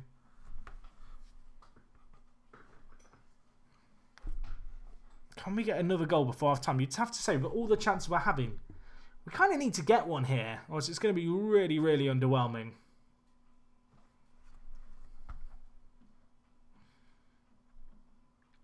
We're going okay, though. We're dominating the game, so 2-0 wouldn't be the worst result in the world. I've got some tricky games coming up, though, against United and Chelsea.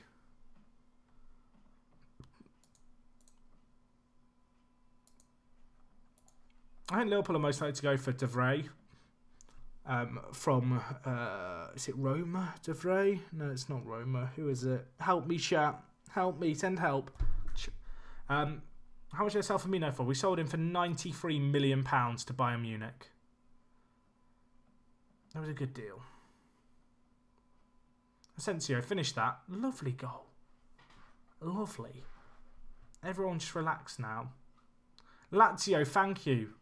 Thank you. Lazio De Vrij plays for. Brain was failing me.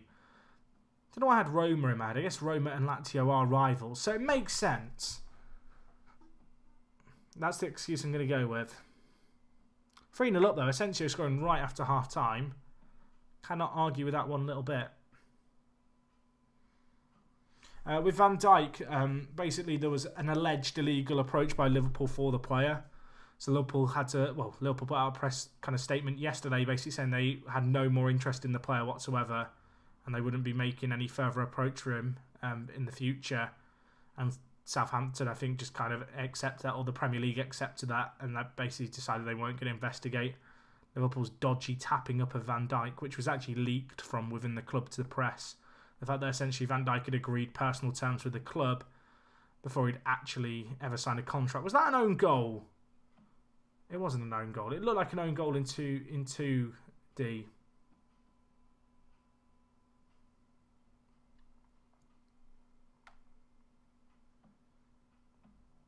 I mean, that literally... Can we just...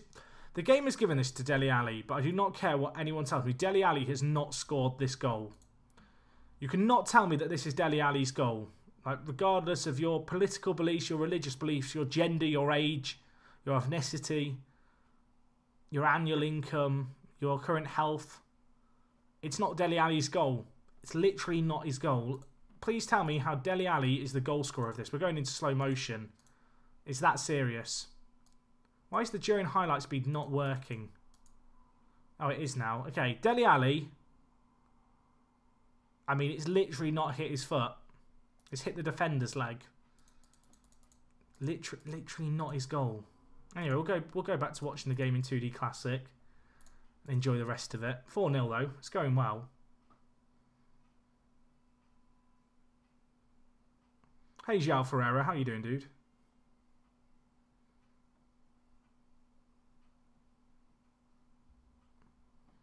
Asensio, options in the middle. Cleared away. I mean, can we stop them getting it clear? Can we get the pressure high up the pitch? Can we force a mistake? Reece Nelson. Young English player. I wouldn't mind getting in Reece Nelson, but I just don't think he fits in my team. Asensio, nice little run. Options inside. Dispossessed. Eric Dyer, though, reads it like a book. And now we go forward again. Dele Alli, is he looking for his hat-trick? He might be. I mean, he's not going to get it if Kante puts passes like that in. Adan? Is that the goalkeeper's name? He's made a nice save, the goalkeeper. You're Portuguese. Well, welcome to the stream, dude. Is this your first time here? I've been to Portugal a few times. A lovely country, although I must admit, I've only been to the Algarve. I didn't go to a touristy bit, though, to be fair. You know, there are people that go to the touristy bits. I went to a little fishing town called Tavera. It's near, well, I want to say it's near Sevilla. It's not really near Sevilla. It's east of Faro Airport, though. Lovely little area of Portugal. I've not been further north to some of the other cities, but maybe one day. Anyway, we're on the attack. I want 5. We've got 5. We've torn them apart. We have torn them apart. Mbappe with the goal. 11th goal of the season for him. He's loving it. He's actually loving it. And I'm loving it too. We're having a big party here. The hat has not been on in a little while. That's all I'm saying. I mean, we did draw with Norwich last time out, but we were 2-0 down in that game. We didn't completely bottle it. Why do I still have Wijnaldum? Because he's really good backup and he can play centre mid.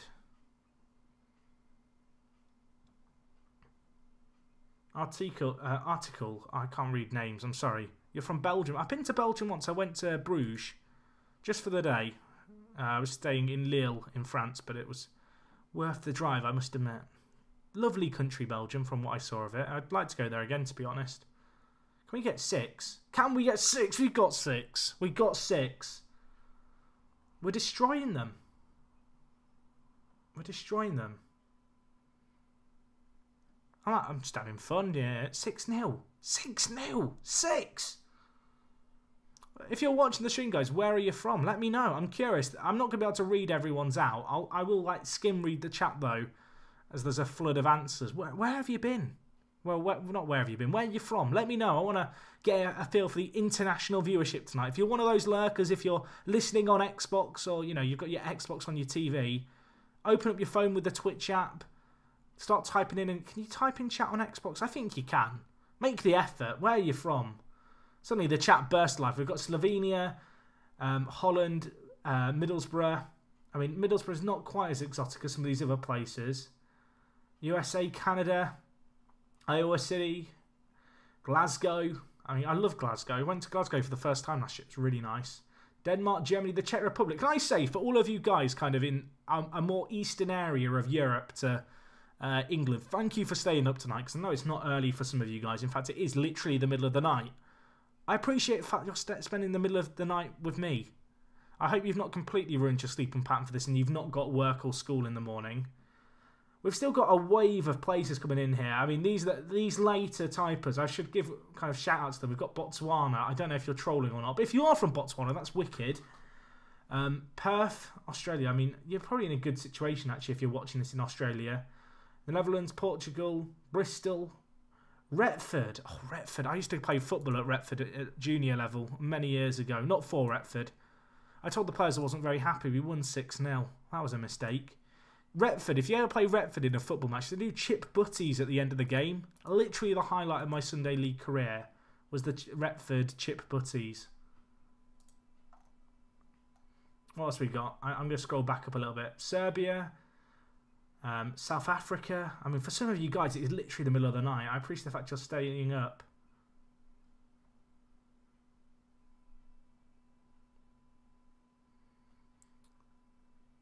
It's 40 minutes past midnight, but the NHL starts at 2 AM. See, I've not been able to watch as much of the playoffs as I'd like. I've been catching a lot of it on NHL Game Centre, obviously, after the games. Usually just watching them through in full. But it's not really the same at the end of the game.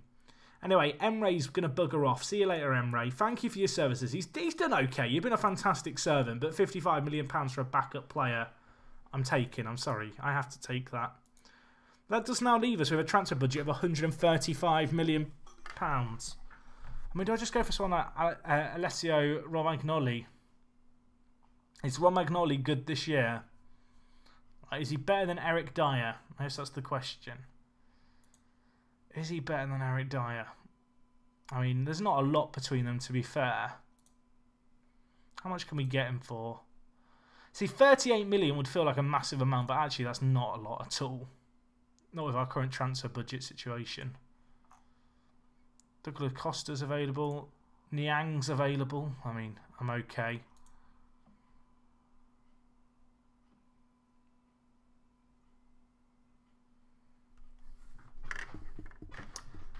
I'm always watching the first period on PC, and then you move to bed to watch the second period on your phone for the hockey. Yeah, I don't know. Like with the Leafs games, I was literally wrecking my sleeping pattern for obviously the playoff series versus the Caps.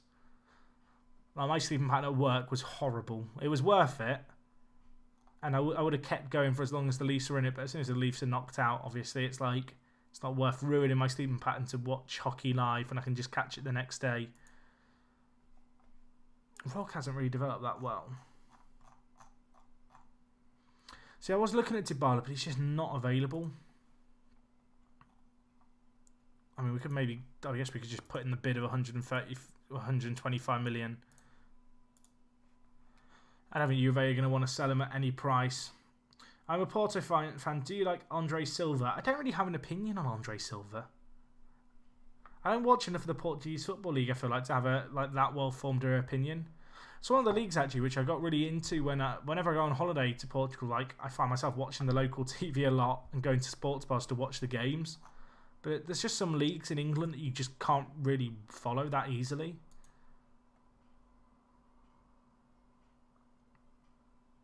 Let's put Vancouver, so your games are in the morning. See, that's probably a little bit better. The issue with the Leafs games is usually they're starting at like 1 in the morning or midnight. Like if they were starting at like 4 in the morning or like 3 in the morning, I'd be tempted to go to bed as soon as I get in from work. Anyway, Luis Fabiano's work permit's been rejected. But he's going back on loan for a year, so that's fine. That really doesn't bother me. I can always sleep early during the playoffs since the Sabres never make it. Phil's bad, man. You got to believe in Eichel. Got to believe in him. So Luis Fabiano, who we just kind of randomly scouted from the Brazilian youth team, he's now back on loan. Is it Vasco he's gone back on loan to? I think it is Vasco. Who do I think will get promoted from the Championship next year? That's a really weird question to ask, but you do have Villa in your name, so I guess you want me to say Aston Villa. I feel like it's a bit silly at the moment to give predictions with regards to the Championship and like the Premier League table, because like the summer transfer window's not really begun. You know, teams are going to completely change really between kind of now and the start of the season, especially some of the teams in the Championship. I mean, a good example is like Norwich. They've got so many regular first-team players leaving. They've got a new manager in. I mean, their squad's going to be completely different come the start of the year. So to be trying to predict who's going to get promoted just seems a bit odd. Literally the first week of June. That's not a good loan for Ronnie.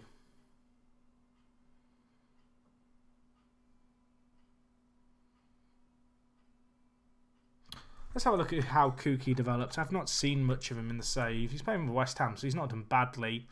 I wouldn't say he's become like a world beater. In fact, if we just quickly compare him. Where's our South Korean player? Am I going to be able to find him easily? I mean, our South Korean player is pretty similar to him in terms of ability, and he's 18. He is on international duty, which is good. Although it's for the under-23s. That isn't so good.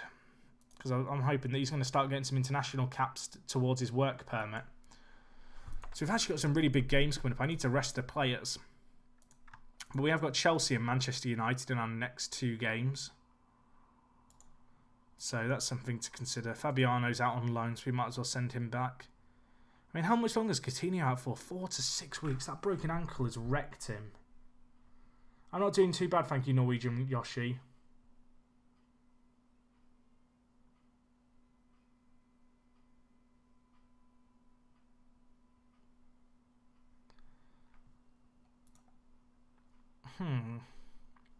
Big games coming up for us here. If we lose to United, that's probably the title hopes over a win. We closed the gap on them to 5 points, but I mean, we've lost too many games this season. I mean, we've not lost a lot, but we've lost too many. We've got a nice cushion on the teams behind us, though, so that's something. Yeah, 14 games left of the season after this next game. And worth noting, Mbappe and Asensio, top of the assist charts. Like, we are having some really good performances by a few of our players, and they're younger players as well, which is always positive. Mbappe looks superb at 21. And Asensio's also really come on leaps and bounds this year, playing in the Spain national team as well, which is nice. Yeah, I've been following the election. Norwegian Yoshi, I went and voted this morning. I've not been following it tonight. I know I kind of caught whiffs of it from the chat in terms of the exit polls and kind of predictions, but I'll wait for the real stuff to start coming in, I guess. I do still have Ben Woodburn. He's currently actually on loan at Bournemouth in the Championship, but he's doing really well there. He looks like he's going to be a really good player.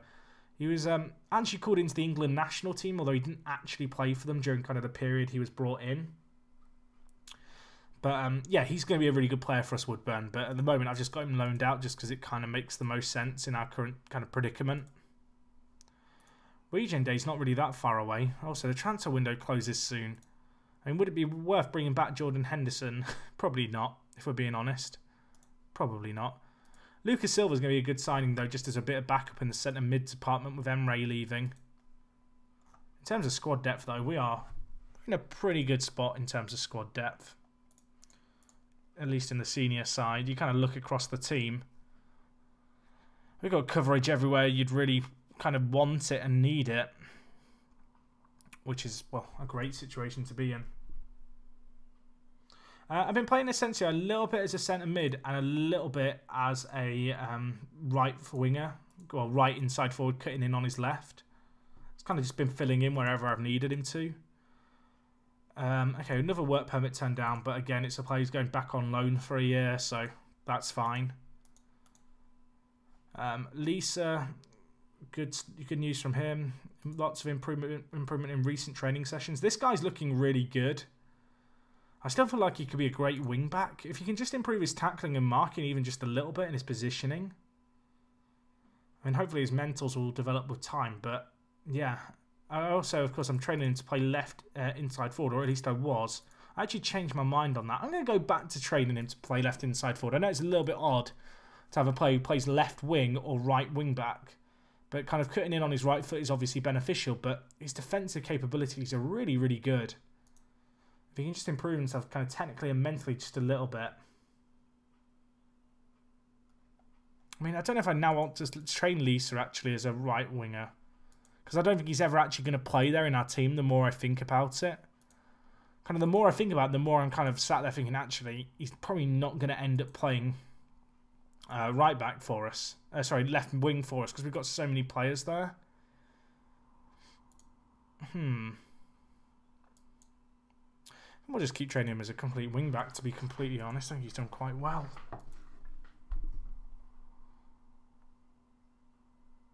Somehow I have a regen that's actually half decent at Palmer called Loris Palmer. Genius. You've not missed too much of Atomic Ghost. We sold Emre Can for 55 million, and we sold Bernachetti, or however you want to say his name, Bernandez, for 80... Was it 89 million? Yeah, 89 million in the end. So we have loads of money to spend. And actually, I feel like I've already kind of replaced the players who I needed to replace.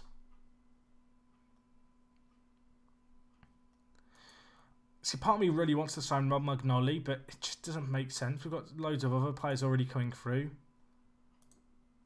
Like, it's just going to impact how much first team football I can give someone like Alessandro Bastoni kind of in the next few years. There was that young German, wasn't there, who was available, who had really good potential. Who's this guy? Santiago Fernandez. He's requested a transfer. Huh. Championship quality. He's unhappy. He's consistent. My scouts must have found him at some point because I don't recognise him. When's this scout report from? It's actually not from that long ago. Might get that guy in, depending on it. Alan Grabovac as well. Looks good. Is his asking price still like 30 million though? Yeah, it's a stupid asking price. I might pay like 22.5 million for him tops, but he's injury prone, this guy. I really like the look of him, don't get me wrong. He looks like a sick centre back. 18 years old, fairly professional. Mentals are great. As perhaps a ball playing defender, it's not necessarily his big strength, his passing technique. I mean, you can see they're all kind of lacking a little bit. The extra bits, but he's 18 and you could probably drill those into him. We'll wait and see what that other scout report says. Also, he's inconsistent. Again, that's kind of another little mark against his name. 3.3 million for Santiago Fernandez. I mean, that seems like a relatively risk-free investment, doesn't it? I think we'll put that in for him. We've got the money. We need good young players to kind of bolster our youth teams. Fernandez offer was accepted. Give him a nice long contract. Nice long contract. I'm going to keep giving you a long contract. Whether or not you want it, mate, it doesn't matter. I'll give you a bigger bonus that you can buy a house with that. There we go. There we go. No more tears.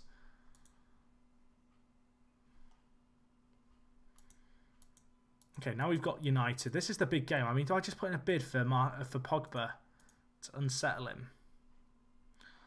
How much would we have to pay for Pogba? Look, I'll give you 100 million for Pogba. Mind games the day before the match. Can you imagine? 80 million. Right, we'll just submit that offer.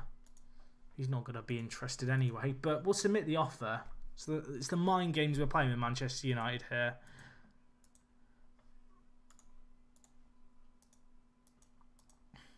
If you've got any score predictions, get them in the chat. This is a big game. Alan Granger's going to go on loan to Brighton to be a first-team regular at left-back. I actually will be interested to know if he actually plays that much for them, because I don't think he's going to be their starter. Keita wants to try and force a transfer to Monaco. Why would you do this, Keita? Why? I mean, I want 80 million for you, mate. We might need to get a new centre mid in, though. That's the only problem. We might need to get a new centre mid in. We've got Lucas Silva joining us, but he's not really... I don't feel like he's the long-term solution at centre mid. Maybe Pogba's the option. Or Leon Goretzka. I mean, we could get in Goretzka. Goretzka could be a really smart signing. He's got injury prone. How many injuries has he had? He has had a fair few injuries. I mean, I assume they're going to want his release clause. I mean, his release clause is only 40 million. I say only. I mean, that's still a lot, but it's not massive, I guess, relative to our actual budgets. I wonder if we could get in Kovacic. I wonder if he'd be available. I don't think he will be. Look at his wages. I think Madrid are going to value him way too highly.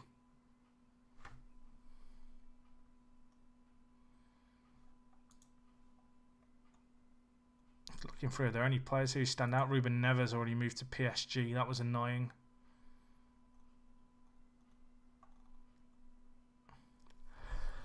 Oh, part of me really wants to just bring back Jordan Henderson. Oh, gosh. I think in terms of value for money, Goretzka is obviously the logical choice.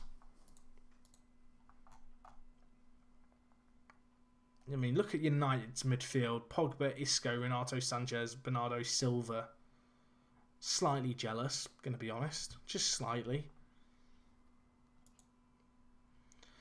Benteke, I wonder if he'd be willing to join us. He is good.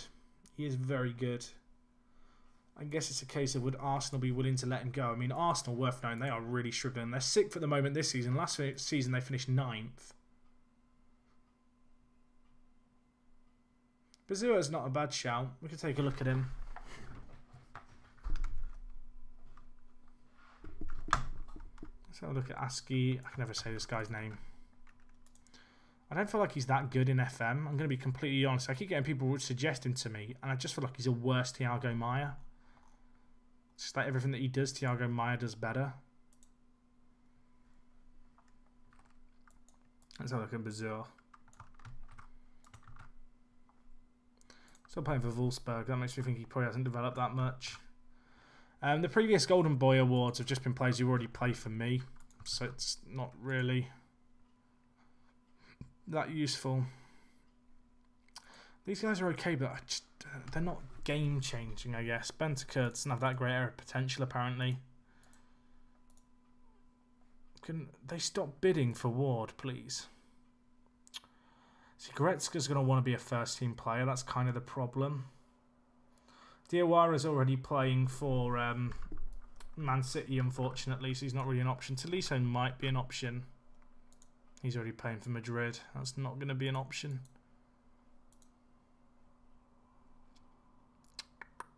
I mean, how much would I be willing to pay him? Like 120k, probably. In fact, his injury prone is a bit of a concern. 120. I said 120, mate. Leon, thank you. It's not the biggest wage in the world. It might be worth it. Just that injury proneness. But he hasn't had a load of injuries. He's had a few like little strains and stuff.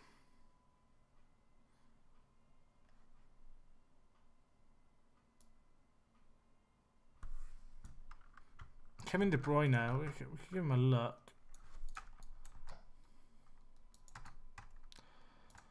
But I don't think he's that great. I kind of need younger players. That's the other problem I've got. I kind of need players who are going to fit in with my generation of players I've got coming up. I'm not going to be able to sign De Bruyne from PSG. I did look at Soler before. I can't remember why I didn't go in for him. I think I just wasn't that impressed. I mean, he's okay. He's 22. What did his report say? Unlikely to want to sell. I mean, he's not a bad player. I just don't know if he's good enough. Like, I know he's someone who has potential. I've seen him get really good in a few saves that I've done. But I just, again, it's kind of like I just compare these guys to Thiago Maia, and because that's kind of the benchmark, I guess. and it's just not really that comparable.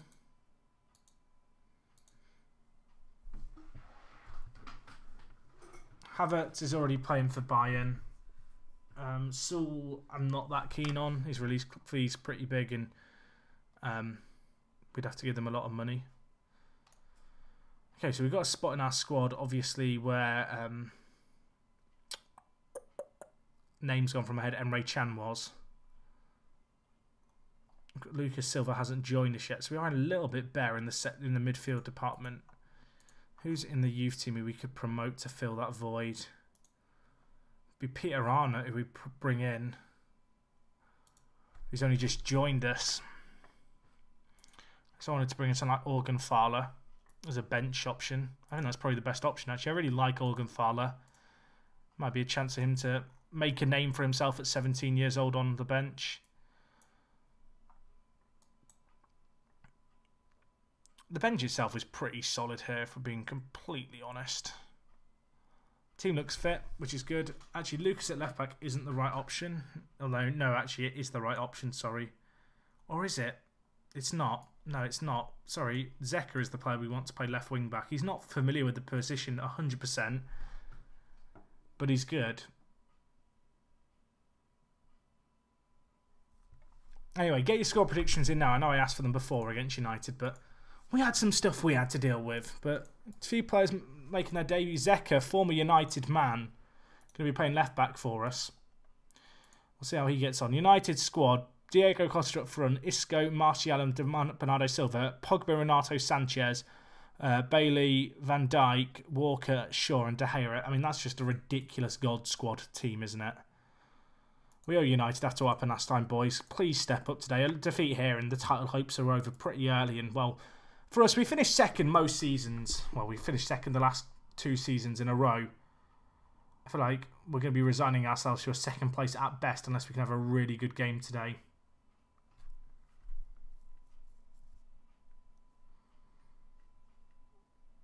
But yeah, we'll see how we get on today. We're at home. I want to kind of play positively, you know, play on the front foot. I mean, Keane getting a booking early on is not exactly ideal. It's not what I wanted, but we'll try and make do with the situation at hand, I guess.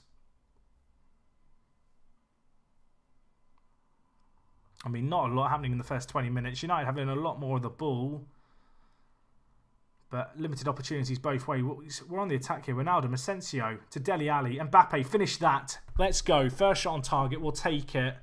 Lovely goal by Mbappe. Nice little assist as well by Dele Alli. I mean, all 3 of our front men were involved. Of course, we are without Coutinho, who broke his ankle. He's been out for a very, very long time. And, well, we're here. We're in the snow. We're not building a snowman. We're building a lead. Mbappe, first shot on target for our team. First shot on goal for our team. But it finds the back of the net. A lovely finish.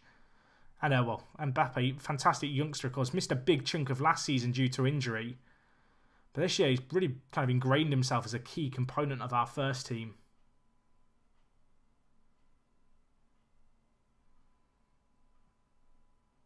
Do you think playing with wingbacks is better than normal fullbacks? I mean, it really depends on your system. Oh, we hit the woodwork. That should have been a goal. That should have been a goal. Unfortunately, it wasn't. It hit the woodwork. It came out. United reacted quicker and scrambled it clear. But, yeah, not a lot of chances happening in this game. 40 minutes gone. We've had 4 shots on target. Only one of them has been for us. But, well, it's looking like at half-time it's going to be 1-0.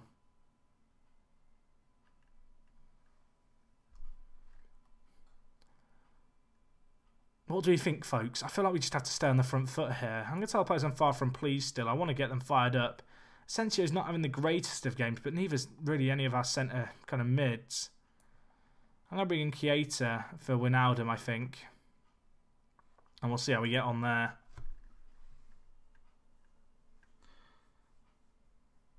Would you take Michael Keane at Liverpool IRL? I think I probably would, to be honest. I'd quite like to see him play within a Liverpool and kind of Klopp system. I think it would suit him quite nicely. Asensio, Keita, sweat it across Mbappe, double it. Oh, De Gea makes the save. How do you get out of a losing streak in FM? You don't panic. You don't go crazily changing your system. Try and pick out the errors in your team, make a few minor adjustments. Try and keep morale high through team talks and like team meetings. and don't concede to Martial within 3 minutes of the restart. It's 1-1. Not ideal. Not ideal. We were on top in this game. We had chances. United, they've realised that snowman building is not what today is going to be judged on. They've scored. Martial tapping at the back post. Not ideal. Not ideal one little bit. Although we could be in trouble now. United, they've got so many men going forward. Where is the defence? What are we doing? Donnarumma. There he is. He's the defence on his own there. What a stop. Renato Sanchez still at the edge of the box. We're going to deal with it. United have really stepped things up in the second half, and that's a little bit of a concern for us. We've been slow. Show some passion, boys. We have a chance here. Maybe the team talk's coming too late. I hope not. We're on the attack. Keita. Mbappe. Option on the overlap. That's Kante. Options inside. Dele Alli should have scored. Should have scored. I thought Kante was actually the player to take the effort. It wasn't. It was Dele Alli who'd probably back to score more. But he wasted it.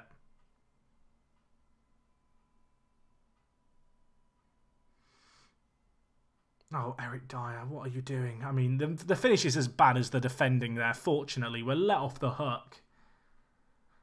But what are we doing? What are we doing, folks? An hour left. Well, an hour gone, sorry, not an hour left. It's a long second half. I'm going to make a change here. Michael Keane's struggling. I'm going to bring in Bastoni, the young Italian. We really don't want to risk sending off. Asensio's had a poor game as well. I'm not going to make that last change yet, but I'll be honest, I'm really tempted to bring on the 17-year-old Orgenthaler and see if he can be the difference maker for us.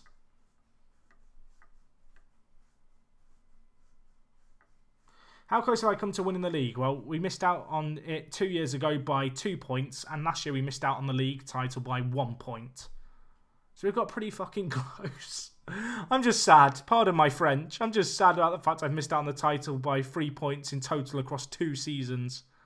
It's been heartbreaking.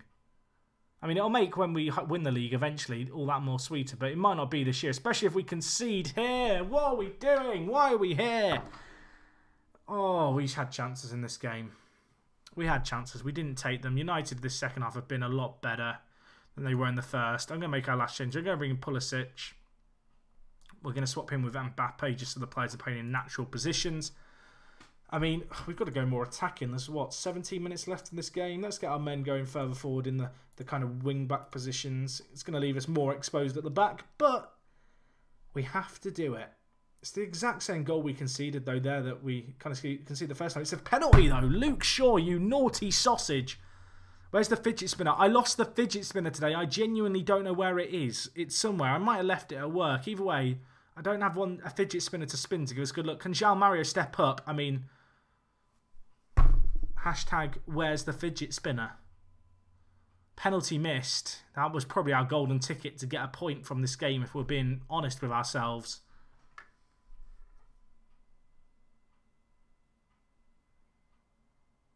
I mean, there's still time. Zeka, Mario, Kante, dispossessed by Renato Sanchez. Now we're left open at the back. We've got so many men committed to the attack. This is a bit of a mess. Bastoni, what a tackle by the 20-year-old sub.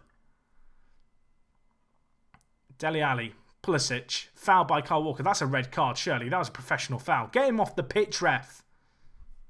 He is off the pitch. I mean, I wasn't actually expecting that, but we'll take it.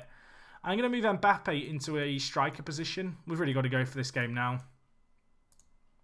We're going more attacking. Mbappe, play complete forward on attack, please. Throw men forward. United had 2 players sent off against us previously when we met. Unfortunately, with this new attacking system, we are horrifically open at the back, but we need a goal. There's 4 minutes left. It's worth risking it. João Mario moved up from the regista role out wide. Dele Alli, João Mario. Can he finish it? He should have finished it. We've had 4 clear-cut chances, 1 half chance. We've bottled it. Well, we've not bottled it, but I mean, we have bottled it. We missed a penalty. I didn't bottle it as a manager. I'll say that much. 4 clear-cut chances, 1 half chance. We managed to muster up 1 goal. United, they're given 2 clear-cut chances. They take them both. I mean, fair play to them in that regard. That is the difference between us and them today. Their players turned up and didn't cave under the pressure. I mean, there might still be time. Mbappe, dispossessed, Dele Alli, Kante. I want to believe, but the time is ebbing away. Zeka doesn't even get the ball into the box. I'm just sad. I'm just sad, boys. That's the title dream over, I'm afraid. No way we're going to catch them up now. They're 11 points clear. It's all just a big shame. How long is Teo Hernandez out injured for? That is something that I should check. Only a day. He had flu. Flu, and you refused to play. What's happened? Pogba bid rejected. That's just not nice. That is just not nice. Ronnie, he's going on loan. It's going to be a good loan for him, I believe. But that defeat is annoying. Tottenham drew at least. I mean, second looks like it's possible again. Actually, I say that. Spurs are actually 8 points clear of us. And Southampton are 8 points behind us. There is a real chance that with 14 games left of the season, we're not actually going to have anything to play for at the end of the year. Which would be kind of funny and slightly sad in many ways. I mean, Coutinho's injury is just a massive, massive kind of issue for us because he is literally one of our best players. Is Dembele available still? He was available for quite cheap. I'd be tempted to bring him in. Especially with Bernandez's departure. I wonder if we could get him for like 30 mil. Okay, never mind. What about 40? 40 and 10% sell on. Never mind. That won't be happening.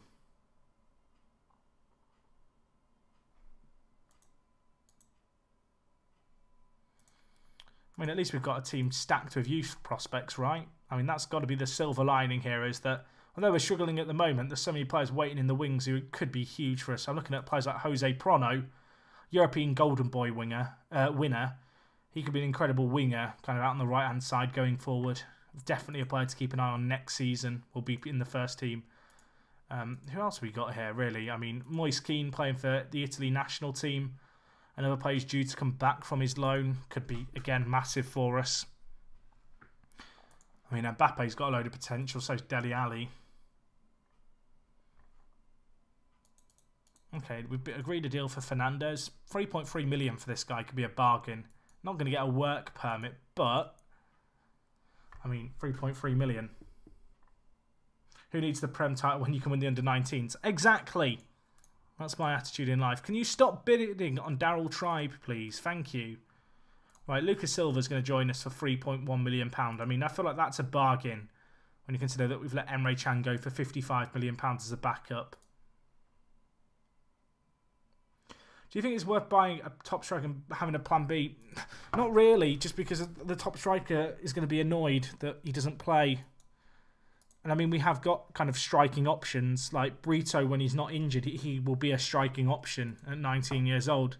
Moise Kean next year will be a striking option. Prono could be trained to be a striking option. Like, whether or not I want to persist with the striker-only tactic, I guess, remains to be seen, because we are going to have some very, very good attackers kind of coming up through the ranks in the next few years. Ben Woodburn, again, probably another player you'd throw into that kind of mix. It's going to be interesting for sure. We've got so many players in the kind of attacking final third, it's going to be tricky to fit them all in. And to be honest, I think there's going to be quite a high turnover of players, you know, especially younger players. You probably have to evaluate and decide if they're going to be good enough or not.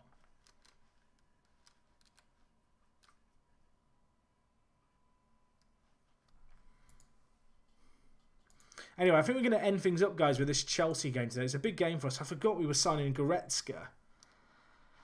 Is it a good deal? Is it a good deal for Leon Goretzka? It probably is. So it's £51 million, basically. If we look at his report, susceptible to injuries but a leading Premier League player. We've got him in the lower echelons of those wage ranges. He's consistent, enjoys big matches. In terms of the actual injuries he's had, I mean, actually looking at it, you can see he's had quite a few this year. No long-term injuries, but he has missed probably 2 months this kind of in the last calendar year.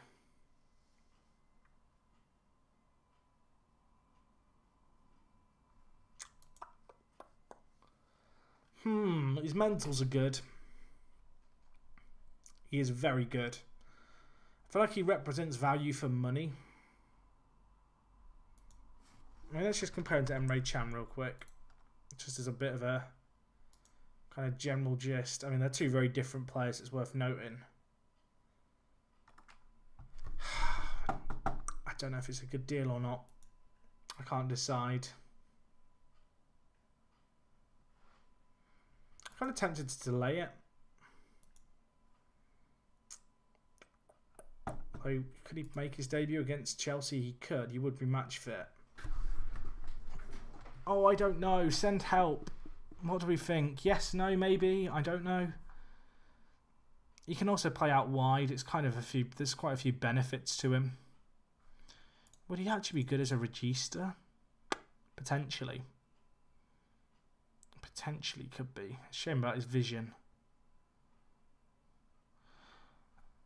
I'm going to delay it and see if Keita gets any bids on him because he has asked to be transfer listed.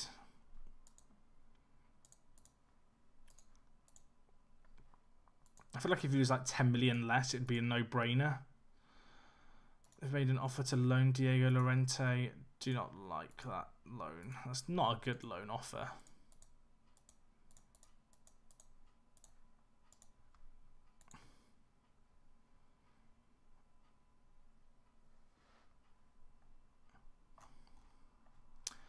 Quite a few players transfer listed who are fairly good. It's interesting. Don't know if there's any there that I'd probably go in for, but not bad players. I would love to get in Dybala, but it's not going to happen.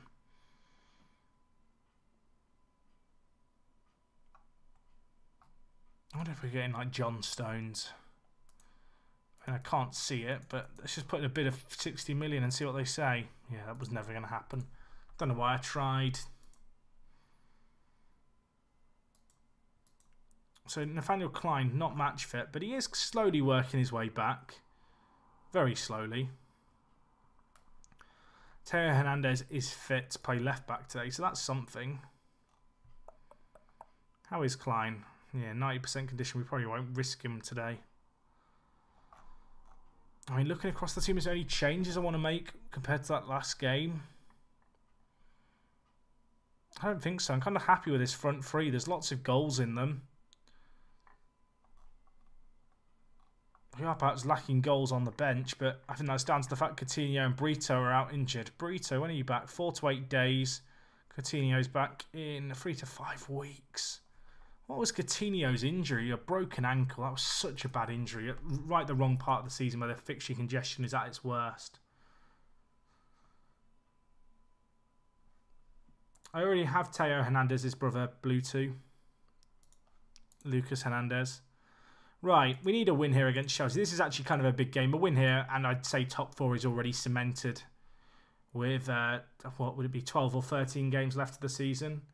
I did forget to register Lucas Silva. You're correct. Thank you for reminding me now. I actually don't think he'd play on the bench for us. So it's not the worst situation to be in the world. I feel like Thiago Maia probably holds a spot on the bench more. I have just realised I'm playing Wijnaldum still. Now, to be fair, Wijnaldum's played very, very well for me. So I don't actually hate playing it, starting him, but Keita, obviously, he's been a bit of a naughty boy asking for a transfer. I dropped him because of that.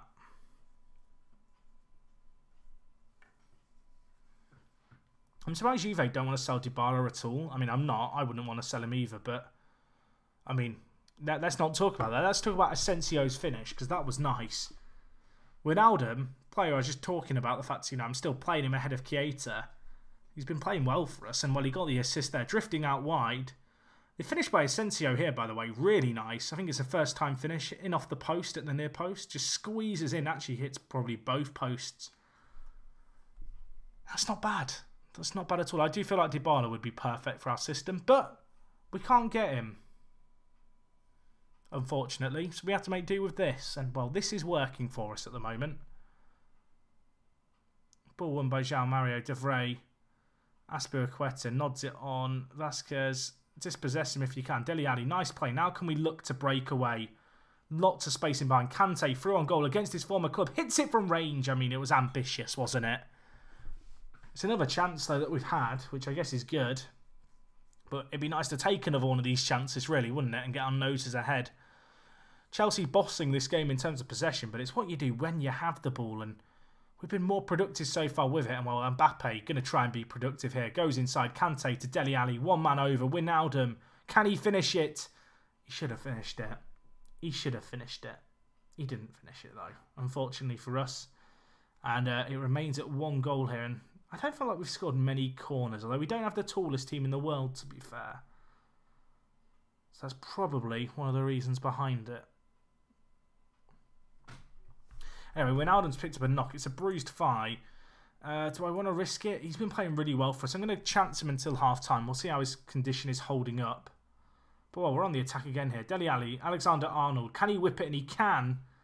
Cleared away. Cleared away. And now we're the team kind of caught out. Bernat. I mean, I feel like goals come against the run of play. But Chelsea, with their first shot on target, do find the back of the net. And I feel like I have to take off Wijnaldum here, unfortunately. I'm going to drop Asensio deeper. And I feel like we'll bring in Pulisic for him. We'll move, actually, Mbappe onto the right-hand side and bring in Pulisic at left attacking mid. But that's not what we wanted. That was not in the script. The script has been ripped up. That was not how I envisaged this game to go down, unfortunately. But I mean, it's how it's gone down. We've got to bounce back from it. We've got to try and make something happen here. That's the reality of it. But yeah, not the way that we wanted to do things here. I was hoping, you know, a nice comfortable win against Chelsea. You know, be the better team.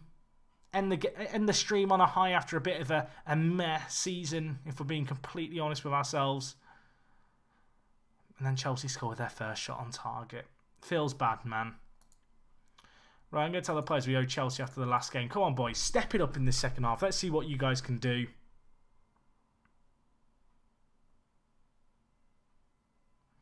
Vasquez forward. Alexander wins it. It's a nice header.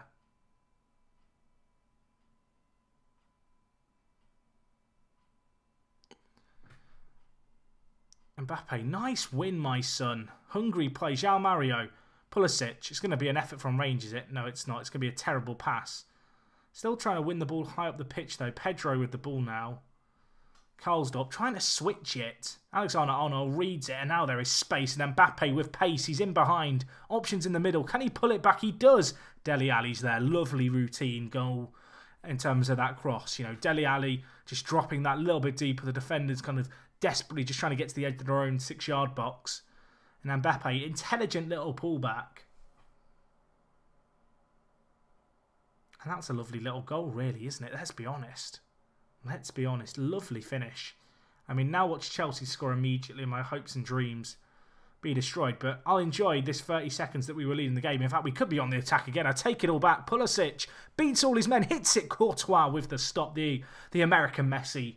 He almost got the goal that we wanted him to get. Keeper stopped it. Keeper stood up tall, to be fair. Although Eric Dyer's headed off the line. I mean, how are we not more goals ahead in this game, folks? How have we not pulled away? How is this not game over? Someone tell me. Answers on a postcard. I need to know. Bernat, Vasquez. I mean, we need to beat Chelsea here. We need to. We can't afford to lose to them, certainly. Eric Dyer heads it. I mean, they've hit the woodwork. The ball goes away to safety. I'm not enjoying this. I mean, do I switch to the counter-attacking system? Do we just park the bus now? Is that the best option in this situation? It may well be. Let's do it. It's going to be boring. I mean, this is probably going to backfire spectacularly. But I'm going to believe that playing on the counter, playing more defensively, getting more men behind the ball is the way to go. Eric Dyer is struggling. I'm actually going to bring in Alan Butler. In fact, you know what? I'm going to do something that's stupid, and I wouldn't normally do, but I'm going to because we have one player on a booking and one struggling for fitness.